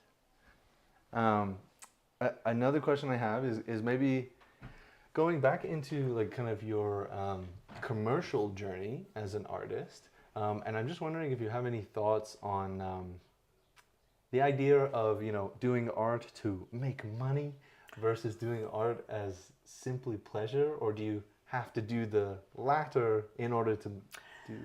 I'm fortunate Yeah. because you know, I don't have to particularly worry about the roof over my head. I hate trying to sell a painting. Right. It's just not the part of the job I like. So commercial, when I was doing commercial work and had to go sell my product, that was brutal for That was me. the hardest part. It was by far. You know, once I had my clients, customers, they were pretty loyal and it worked well for me, but I do not. Which is, so I don't know if people feel the opposite way, but I imagine a lot of people think that the painting itself might be the hardest part, you know, as opposed to the selling. But it's like, how do you put a price on it, maybe? Well, that's hard too. Yeah. Because when I'm not letting you have this. Yes. However, that's a print. I've already, you know, so yes, you can. But, you know, to let go of those originals. And yet I've had to learn, I've let many go. And selling, of course, selling them.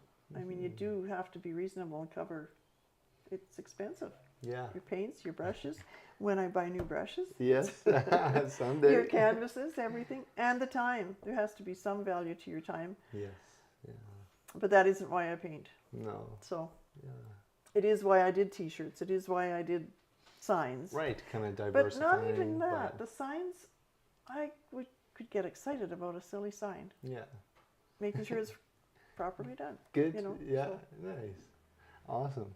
Kind of going a little bit into maybe why you do art. So like, has art kind of helped you through tough times? Like when the going gets tough, do you kind of fall back on art or not I necessarily? don't think so. No. That's probably when I don't. Interesting, yeah. You know, if I think of a difficult time, Yeah. that would not be my go-to place. Very interesting. I don't know if I just never thought about it or because your mind's so too busy. For sure. But it isn't. No, I have to just feel like I really, and then I'm lost in it for days or hours or whatever it is. But no, it wouldn't be my. If I'm not happy, I'm probably not going to paint. Interesting. Actually. Yeah. I'm no, not for sure. Maybe I'm happy. Yeah, for sure. And likewise, so then on the flip side of that, you know, when life is going smoothly, it sounds like painting might be one of the things that you would kind of put your time and energy Sure, I towards. do. Yeah. That's it. I mean, I'm not out running the marathon that we discussed. So Yes. you have to do something. I want to do something that I still feel like I'm contributing. I don't know, you're not really contributing much other than your thoughts, I guess. But I wouldn't discount it that much. I think, you know, I think there's great value in what, you know, you're doing, what you're able to offer, and the time it's taken to quote unquote master it. You know, I feel like a lot of people don't feel like they're a master, but you put more time and energy in then. well, certainly you learn along the way. Yes. Yeah. And you learn from other people and by what didn't work last week. You learn what you don't want to do again. So. Absolutely, yeah. Nice. And then more towards your kind of like less commercial journey, but more journey now with art. Is it like something that you share, like with your close friends and family, like that idea of finding a client or somebody to sell to? That's probably not there, I would assume. I don't let myself worry about that. The homestead market at this point has offered that opportunity, and it's worked well. And other times not so well, and you think, oh well. But then, like Peter says, you're doing it because you love to do it, so don't worry about it. I mean, but sometimes, yes, it can be frustrating. Yeah. Like, how do you go and, because style of art changes. What people like, if it's got to match their house. Things that you can't control. No, it's right, but you can't change that. So you either decide, if it has to be something you sell, then maybe you shouldn't be doing it. Right. Is what I would. And at times there probably will be that. Very, who knows? But as long as I can, I've got lots I still want to do. So. No, I really appreciate that it's as much for you and yourself. So as long as you can do it, sounds like you will be. And if you are able to share it, then that's great too. Yeah. And on that note, like you had mentioned the homestead market, and so I'm just wondering if you have any like kind of comments on the art community in Medicine Hat and maybe what that. There's a lot of artists. Yeah. It's a very, I think we're very, very lucky. And the college is opened in a very reasonable, I'm not a member right now, truthfully, since COVID. I haven't worked myself back there for no particular reason. I've just been busy enough without that venue, I guess. But they were very welcoming, and I loved every minute of being over when I first moved here. And so and there's a lot of those people are at the senior center now, and there's an art program there, which I'm also not part of. I go to ukulele instead, so there you go. Right on. Yeah. Which is a new thing to learn. Not because I ever thought I would care, but no one else took up music, and we hoped they would. Yeah. I hoped they would. So I finally decided it was probably me that needed to do it. Absolutely. And do you, first of all, I really appreciate your comments on the community in Medicine Hat, and is there any like intergenerational kind of connections, or is it more so your peers, or? Well, we get pretty involved with the kids' baseball, so that you're always around young people then, but we probably don't have the drive like we would either before. So we're happy. Yeah, no, right on. Do what we need to do and keep busy. Oh, for sure. Go to Timmy Hortons. Go to Timmy's. There's always somebody. Actually, we're not those kind of people too much, but once in a while we'll meet people there. And you got great cookies here, you know what I mean? So I try and do that. Yes. No, right on. And my other question about the ukulele, sorry, I'm just going to fix this here. Oh, you don't want to hear me? No, I'm not going to ask you to play. I'm just curious if, like, a different artistic medium, if that's kind of influenced your acrylic art or oils or... I'm glad I'm painting. Yeah. That's hard work to get the hand to coordinate to the brain, but I'm loving it because we're singing and it's a joyful experience and good people to be around. So yeah, we just featured Progressions music here in Medicine Hat, and so we were learning some guitar, Clark and I, and the hand-to-eye coordination is... See, you should do ukulele. There's four strings instead of 6, but it's otherwise the same. And it's smaller though, so it's... Yeah. It doesn't need to, a baritone. This is a baritone ukulele. It's a bit bigger, but yeah, it is. No, right on. Keep busy, keep happy. Keep busy, keep happy. I love it. I think on that note, we'll draw a close to this part of the segment. So if you're on the live stream, stay tuned. We're going to get to the oil aspect of the acrylic paints. And if you're watching on Telesoptic TV or YouTube, thank you so much for watching. This has been the Windy City's finest, on location with Clark and Perry. I'm Perry. He's Clark. This is... I am Marg. You're getting the timing on it? On location with Clark and Perry. I'm Clark. He's Perry. This is... Marg. Still working at it. Inspiring the artist in you. Perfect. So yeah, what we have right in front of us right now is the oil paints finally getting onto the palette and everything. I'm pretty excited for this part of the segment here, but I'm a little interested to hear from you, Marg. Maybe the differences when it comes to working with these paints and what we'll be doing at this step. I think you did a really great job in summarizing that, like with these paints in particular, we're going to focus on where exactly we want them to be. Whereas the acrylics, we kind of just spread them as much and everywhere. I have to reevaluate how I explain this. Yeah. These colors now are just on, they are not the painting. That's right. In a sort of sense. This is the composition of where you're going to create your colors. The paint that goes on now, it can be the dense color that it is, or it can be tuned down with a gel product that makes it a bit more transparent. We also use the walnut oil, which I thought I had another whole container and I don't, but we got lots. That dilutes it as well and makes it flow, because obviously you don't use water with oil. With oil. Yeah, that makes sense. Okay. But I can only, I guess, let you see what it's going to look like, because you want to color all your rough lines up or fill them up. So all this area can be all smoothed out, but those dark lines will stay showing depending on your transparency of your oil.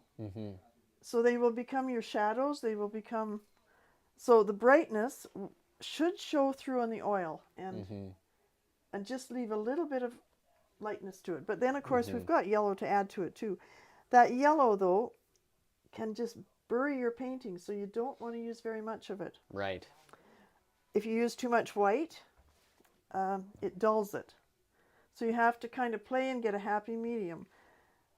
I rarely use the color, well, it's not a color, it's lack of color, black. Right. Black really flattens your painting. So you can get the same effect with depth like this. Yep. Depth in that with no black. Just darken it with making browns and then adding a bit of blue, add your shadow. It'll work for black. So I don't have any black even here. Yeah. I have it, but you're not getting it. No, that's totally fair. I'd love to see what you're going to be doing as your first steps with it when it comes to your painting, and then maybe I'll start to learn as I go for the most part. Now that's a green that's pretty dark. Yeah, I can see that. Now you can build it too, but sometimes obviously we just buy it and it's handy, it's available. And these colors are kind of like the same. You can build them, the white can be added to anything. Oh, here's a pellet. We can dig into the white with this if you want to move it into something. Right. And if it gets too messy, we'll just wipe this off so that we can keep that area kind of clean. We got plenty of these. Yeah, with paper towel would be better, because once that's on there. Excellent. Okay, now the man says I should do something. Pretend I know. At least as a demonstration, so then I may try to follow just behind as well. Well, then you can blame me, I guess. So if that helps you out, you just go right ahead. These are pretty puny little brushes. Oh, do I want to do background? Well, I'm going to get my gel stuff out for one thing. I had it here. Okay.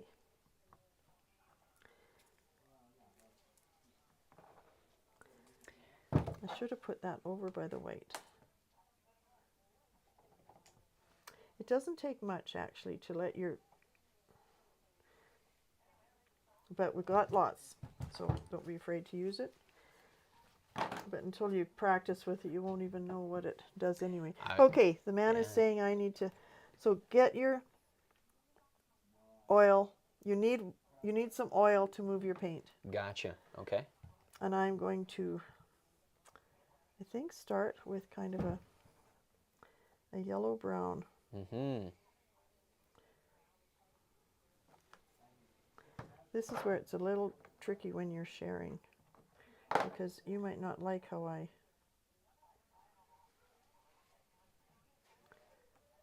That's okay. I really appreciate just like the delicate amount of mixing you're doing here as well. I'm sure that there's other people watching me and thinking, don't do it like she's doing it. But this is how it works for me. And I make a big mess, but I keep it contained. Mm-hmm, mm-hmm. And I like to keep my oil flowing. And now remember really our bring color. out that vibrancy.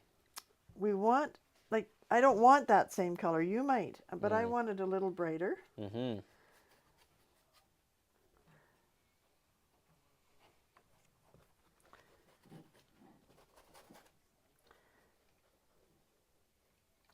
It's too much yellow showing on that.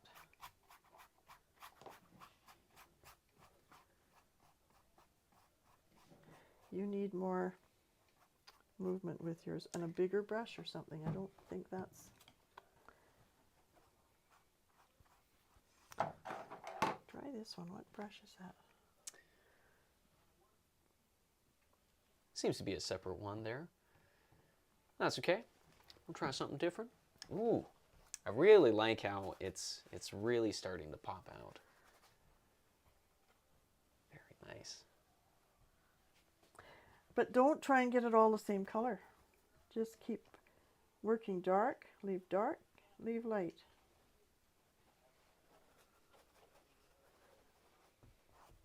That's where you texture with your cross backs and forth.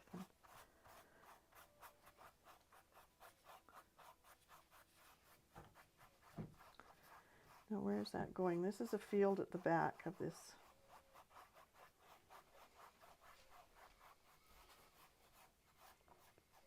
We have, of course, the source image just off to the side that Perry's getting a nice view on.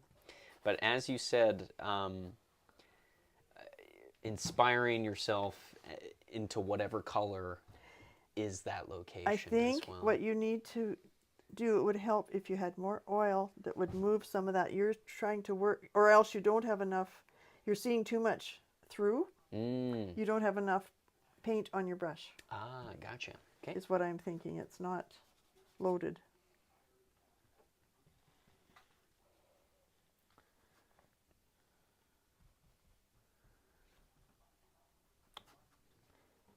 Get the paint just heavy and moving. And be unafraid. And be unafraid. Pull some more oil out so there's movement there.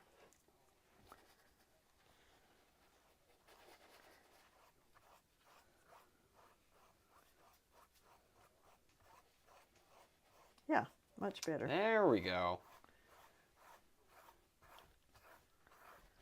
It just should come to life a little bit with the, and yet still leave some of the color from below, from behind. Really mixes in. Very nice. Yeah, that's a beautiful green tone. Yeah. Okay, that's really starting to shape up. And like you said, just be unafraid. Yeah, be unafraid. Into the pieces as well. Now, because it's oil, but see, you've got definitely depth there now. Yep. And yeah, you just had to get more paint happening. Yep. Don't be afraid to use it because you've got that effect there. Like the ruffle of the grass is never straight and smooth. Yeah, absolutely. And I know that you work a lot with brighter colors. I kind of have more of like a dark color, like centric myself, but like... You know, I find I'm glad that that's what this appears. Probably by the time I finish it won't be. I struggle to keep bright. Because sometimes I get comments from family that suggest that lift it. Don't keep everything dull. They want bright and cheery and happy, and that's true. A lot of art is that way these days more.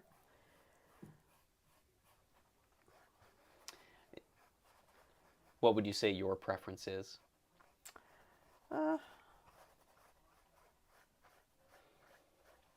Because I like it to look realistic, I guess. There, I'm back to that. It's realistic can be. Don't forget the edges of your.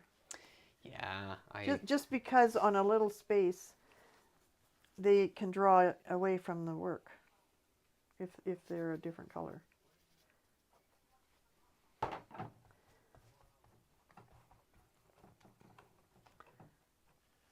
Now, I'm going to like some of this and move in.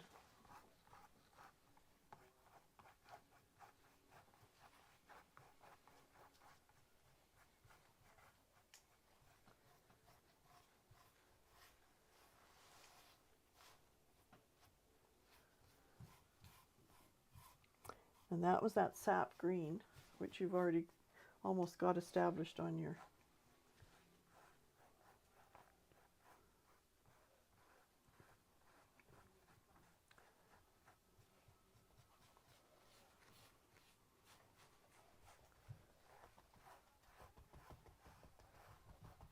Texture. Another thing with oil, it's so much easier to get texture. Well, yeah, a few of the images that we've had a chance just had so much depth and texture for that piece as well too, which I thought was really interesting to kind of see.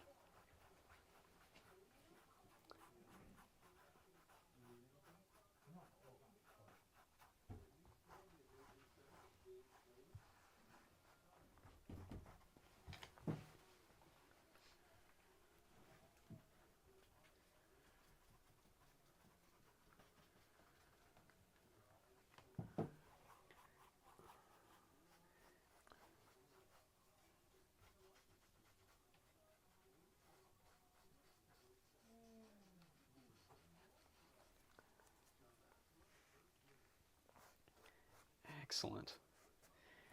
Okay, now see the darkness coming from, for the edge of the spoke, for instance, is from that ultramarine and a red, and it just picks up like. Amazing. Yeah, that really starts And yet to it's show so off. much richer than if I tried to lay black into there. Yeah, absolutely.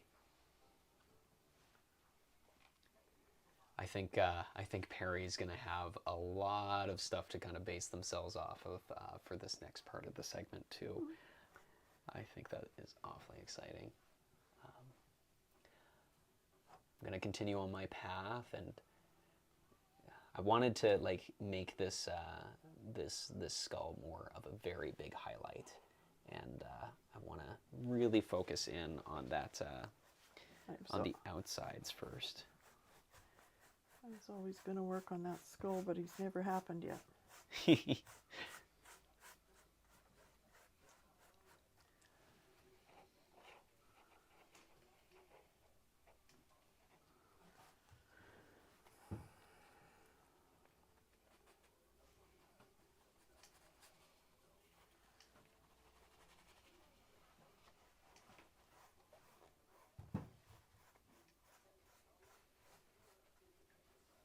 See, that's lovely how you've been able to work that up now. Just your different handling of a little bit more walnut oil. A little bit more. No, I was just commenting. No, I don't know if gotcha. you need it. Yeah. Gotcha. No. Yeah, it really started to blend in, and you can still, like you had mentioned, see the underlaying. That's right, and you can leave as much of that as you want, or lift it back to it if you've discovered that you don't like your oil paint on there.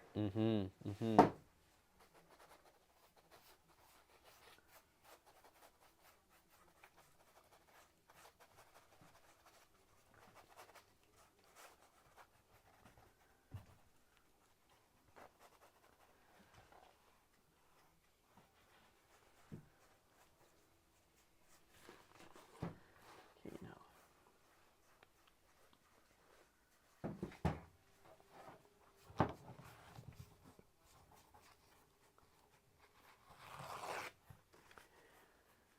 when I move from, you can actually get a different brush if you want to, and then I can just clean them up after. Once you've got really dark into your brush, it's hard to then get back to bring white. the light. Yeah. So it might be easier to use a different brush for the lighter area. Or I often don't, and that's, my brushes go through a lot of troubles. Well, we're going to let you, of course, continue on your piece as well, but we're going to have Perry now having some frame of context in their brain a little bit, kind of take over. I think my piece is certainly not finished, but I think that's going to be all the time that I have to share with at least our viewers for the time being. So for those of you that are tuning in, thank you so much for watching so far. For those that are tuning in onto YouTube or Telesoptic TV, thank you so much for watching. This has been the Windy City's Finest on location with Clark and Perry. I'm Clark. He's Perry. This has been... I am working Marg, which you can't really do today. So awesome. You're welcome to take them home. And is this the oil? There's oil in there, but you can add to it. A little bit, maybe? It's kind of Oh, in there. I see. Kind of. There still is there, yeah. Just to dampen your, or to keep your. Awesome. It's the vehicle. It keeps the vehicle moving. It's the vehicle to. Yeah. Awesome. I think I'm good to go. If you are, Clark. I am. We'll be live. Hello and welcome once again to the Windy City's Finest on location with Clark and Perry. I'm Perry. He's Clark. This is Mark, still trying to create something. and hopefully inspiring the artist in you. And I'm super excited. This was kind of the framework, but I'm very interested to see how we can use the oil with the oil-based paint. Is that right? Or this is It's just oil-based paint. Yes. It's oil paint. Oil paint. And oil, walnut oil. Walnut oil. A gel strictly for oil paint, and it allows so much more movement than well, you can get movement too because there's similar medias that mix with acrylic. But what I like doing it this way, acrylic, if I was to put acrylic on top of this, which you certainly can, not once the oil's here, but before I did that, then I like the flow that oil gives and the movement that I haven't accomplished with acrylic. You find that in oil? I just find it in oil, but the disadvantage is the length of time for drying and the mess it can make. And so you can't do a paint night and expect to go home with a beautiful finished piece of work. Finished piece of work, no, because for sure. some of this really needs to sort of dry, and then you can go back and work it some more. And but it's just a different method. I don't use it all the time for sure. And it's fun to try different ways of doing something. For sure. And so it's walnut oil that you had mentioned. I use walnut oil. Linseed oil used to be used a lot more, but it's a very strong smelling oil. Walnut is a lot easier to inhale, I guess. Yeah, it's just easier to work inhaling with. it. Yeah, in some sense, yeah. Cool.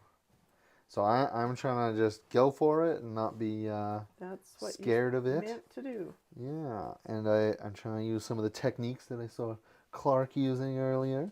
But I do see what you mean about how you can kind of leave as much of the back as you want. That's right. And then you can kind of... And it still smooths it out, like your grass is beautiful. Yes, it's coming together.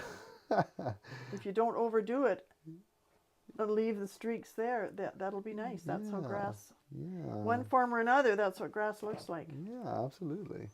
And then I know that I started pretty dark here, and I know that you mentioned once you start dark, it's hard to go light again. So I think I have a bit more dark to do for my wheel, though, so I think that's okay. And I like that it's dark green and not black, like you had mentioned, you know? Big difference. Yeah. Because once black's on, it's pretty hard to lift it. Okay. I do want it to be quite a bit darker for the wheel here, so that's what I'm playing with over here. And I appreciate, keeping it contained. Like you said, it's a bit chaotic or messy, but you keep it contained, you know? Well, it's easy to clean the lid off when you finish. Totally. You put the paint on the other paint. Yes. Picture. Yes, yes. So Do you have to like account for that time? Being like, I finished my time with this piece, but now I gotta Now I go gotta add go paint work. to a different piece. oh, it can be kind of silly how I play the game, but Yeah. Awesome. I hope I'm showing you a little bit of how the oil can play and move. Yeah, I'm noticing one of your techniques is kind of that dabbing. Yeah, you kind of dab it in there. You know? Well, I like to get the texture, and from a distance you'll see the texture. We refer to texture, but really it's light, dark, light, dark, light, dark. And you can do it with dots like that. Yes, yeah. And it can give you the effect of some of the windrows of grass, and Right. you have to decide, I guess, but you know, my brush might have other colors on it, Right. but it gives, I'm gonna grab a bit of this red here. it gives a look of shadow. Yeah.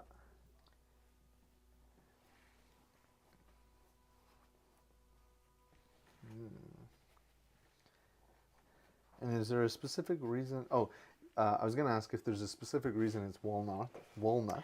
I You don't used know to that use- answer. yeah. Linseed oil. You used to use that. And I it's have a- linseed oil, but it's very strong. Yeah. And people, you know, there's better ways, better.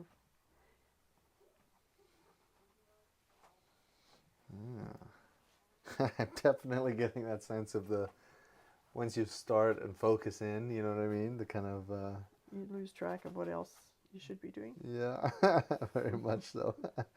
And it's kind of nice, you know what I mean? It's nice. Okay. Awesome. I think that's good for that post there. Okay, if I wanted to kind of clean this off a bit, Use paper towel. use paper towel. Right, that is right. Oh, there's a bit right And if here. you need to get a different brush, feel Then free I- to do that too. And Okie dokie. I'll just leave that one when you're coming back to dark. And Yes. Yes. Let's because see. I've got paint thinner back there to use to really clean them. But I use a lot of soap and water. To Oh get yeah. the first To clean the brushes. Yeah. to get them first. It's Okay, I'm gonna try to go lighter this time. So, need my oil. don't be afraid of dabbing in a bit of white. Just to experiment with it. Yes, I think I want to try to get, the white aspect. But you said you don't need to, even though you see white-ish, you don't need to go for white, right? That's right. So you use a little bit of that. I'm gonna play right in here. Just add a bit of red, rusty, makes me think of that. I'm gonna go with that. And then hopefully we got enough of the oil, which is our vessel that keeps it all moving. We'll just kind of add that on there. And that sun coming through. Yeah. Well, you discover what colors don't work too. Yeah, see, that's a perfect rim on there now. Yeah. And I see what you mean about the acrylic paint kind of being that it's kind of your structure, and you can keep as much of it as you want, Yeah. but you don't have to keep all of it. But if you'd have used oil, if you'd have used acrylic to start with, every time you put another acrylic line on it, Yeah. you don't get rid of the others. Well, you do too, I suppose, but it just doesn't smooth out the same. Right. It helps it attack, or with the primer, what's on there that you've put in there, you know? Right? It just stays there, and it's useful for its purpose, but it doesn't have to dominate. Yeah. Awesome. Okay. If you had any pointers for people starting or looking to start on this kind of an endeavor, what might they be? Top 3. Yeah.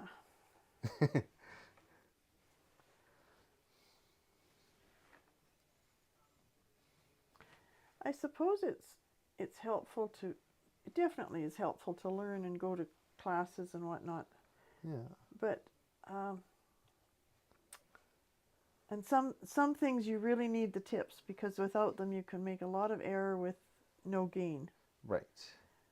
But don't be afraid to remember that you still want it to be your work. Right. How you, and so you play and learn, and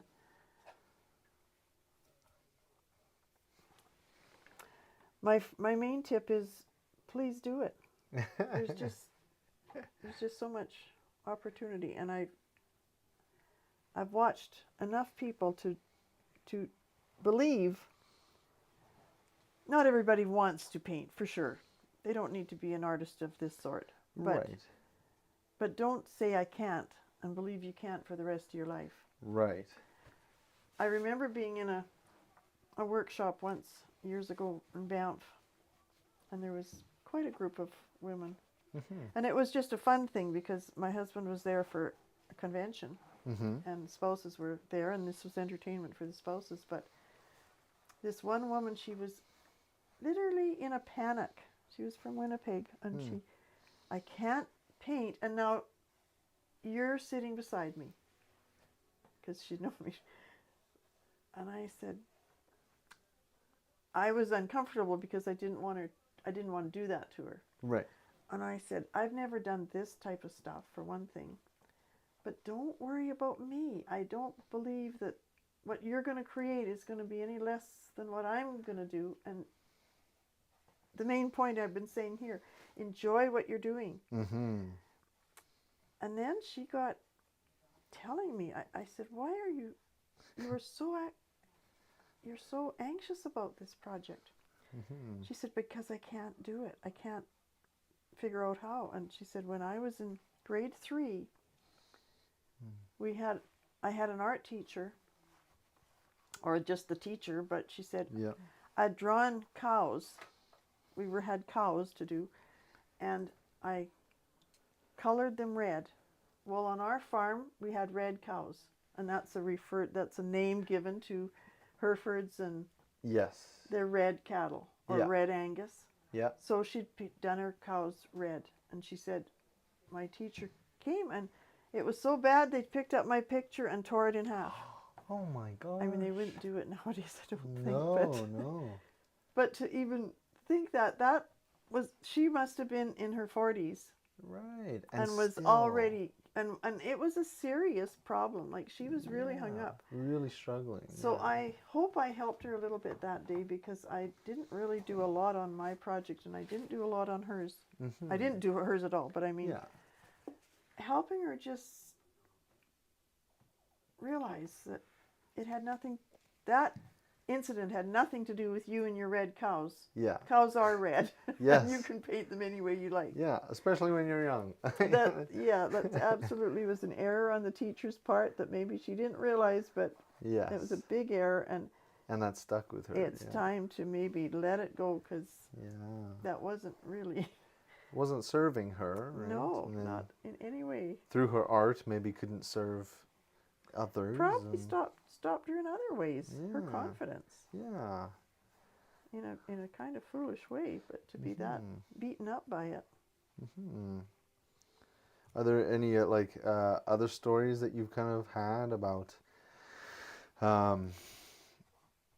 either like close friends and stuff, or about Well, you know? you kind of got me on that. Yeah. Yeah, not. Because I think sometimes when I know somebody maybe more personally, and I know that they're really good at a thing, I feel like it's really easy to get hung up on the comparison aspect of it, and so I'm sure. yeah. Okay, but like you say, your piece even is different from my piece, even though it's That's from right. the same they're source they're material. so different. Yeah, yeah. That's what they should be. Yeah. But look at the flow of the oil. Whether you like the individual job of it. But with this same brush, I haven't gone back and gotten different. Yeah. I've just picked up the dark oil there and got a line happening here to give dimension. Yeah. Dementia. Don't want dementia. Maybe that's the problem. I can definitely see too, though, how you can kind of just go back over the same. Because for me, one thing I was running into was that idea of depth. So I know the post is behind the things, but I can do the post and then go back over the. That's right. Oil lets you do that, and it doesn't dry. Yeah. Acrylic can dry and be stationary for so quickly. Right. Yeah. Okay. I'm just trying to fill in these blues. See, I missed the post completely. I guess I probably did miss it. Oh, that's okay. Maybe I took it.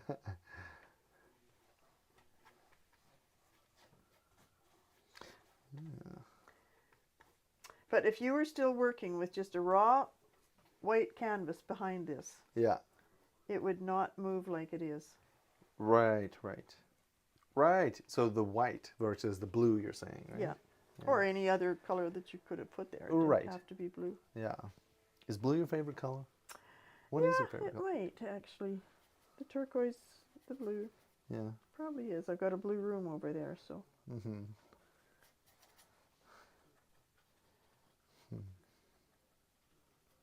I don't know if I have a favorite color, because when you're, depends what you're trying to create.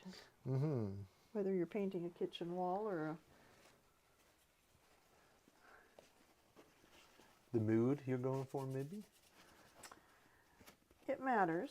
Yeah. But no, I like the, I know right now everything around us is very sterile and white. Mm-hmm. I presume that'll be changing. People tire of it. Just trying to lighten up the top here. I feel like it maybe add some texture.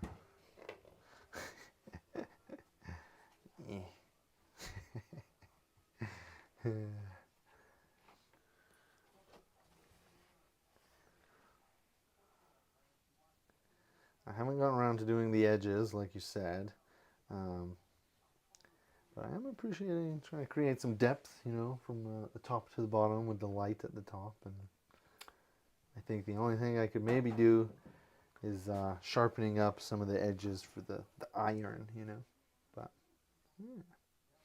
Keep working it. It's got lovely colors. Mm. And like you say, look how different everybody's is. Yeah. Yeah. Right. Cool. Well, this is no masterpiece, but I've enjoyed actually working with it too, because it's a little bit more abstracty than I would dare to go.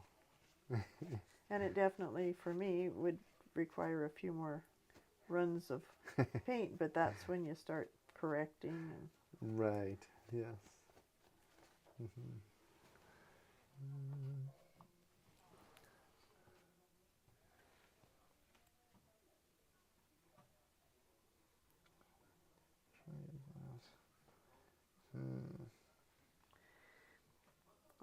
I'm getting it muddy now, and that's the other evil part of not cleaning your brush.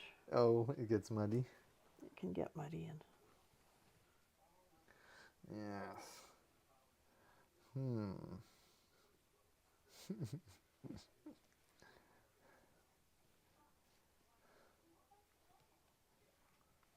So do you have families? I guess you have families, but do you have your own family? No, I do not have my own family. Not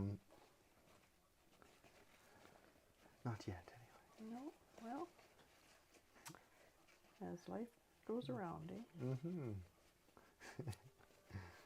Awesome. I do think that is the time that I have for this iteration of the painting. And like you say, it could certainly do with a couple more turns. But I greatly appreciate your input and knowledge, and how your autonomy that you give. I really appreciate it. You're like, go get it. Inspiring that kind of rebel artist nature. So Yeah. I do appreciate that. That's good. Yeah. Initial or name on your Oh work. yes, that should be our last You thing. didn't do yours either. Oh. You still have time to put your white. How would you At do least- the initially? I would just get some off-white stuff and start doing it. Oh, okay. Off-white. Just paint her on there.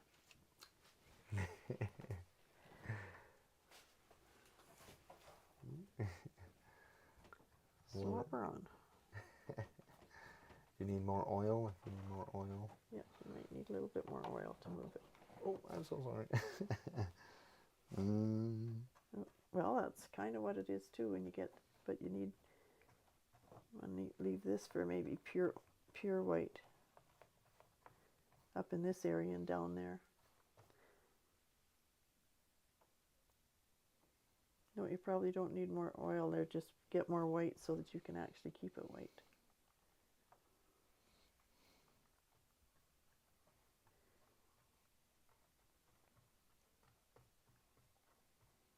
Yeah, that's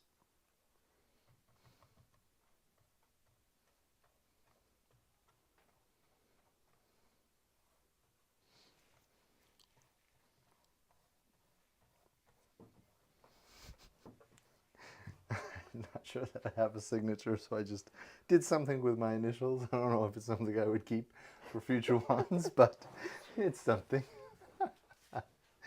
DJP. they know who you know who did it. Exactly, yeah. Okay, now with just a touch of the to loosen and pull some of this up a little bit so the grass is kind of covering it like it is. Or move that out into the grass, maybe would do the same thing. Yeah, like that. Leave it just loose. Clark is getting the finishing touches on his centerpiece there of his. Yeah. The main point of this, I think, is to show the movement of oil. Yes. And if that's what you like, Mm-hmm. it can do well for you. Mm-hmm. Yeah, I like that way better. It just softens it all, and Mm-hmm.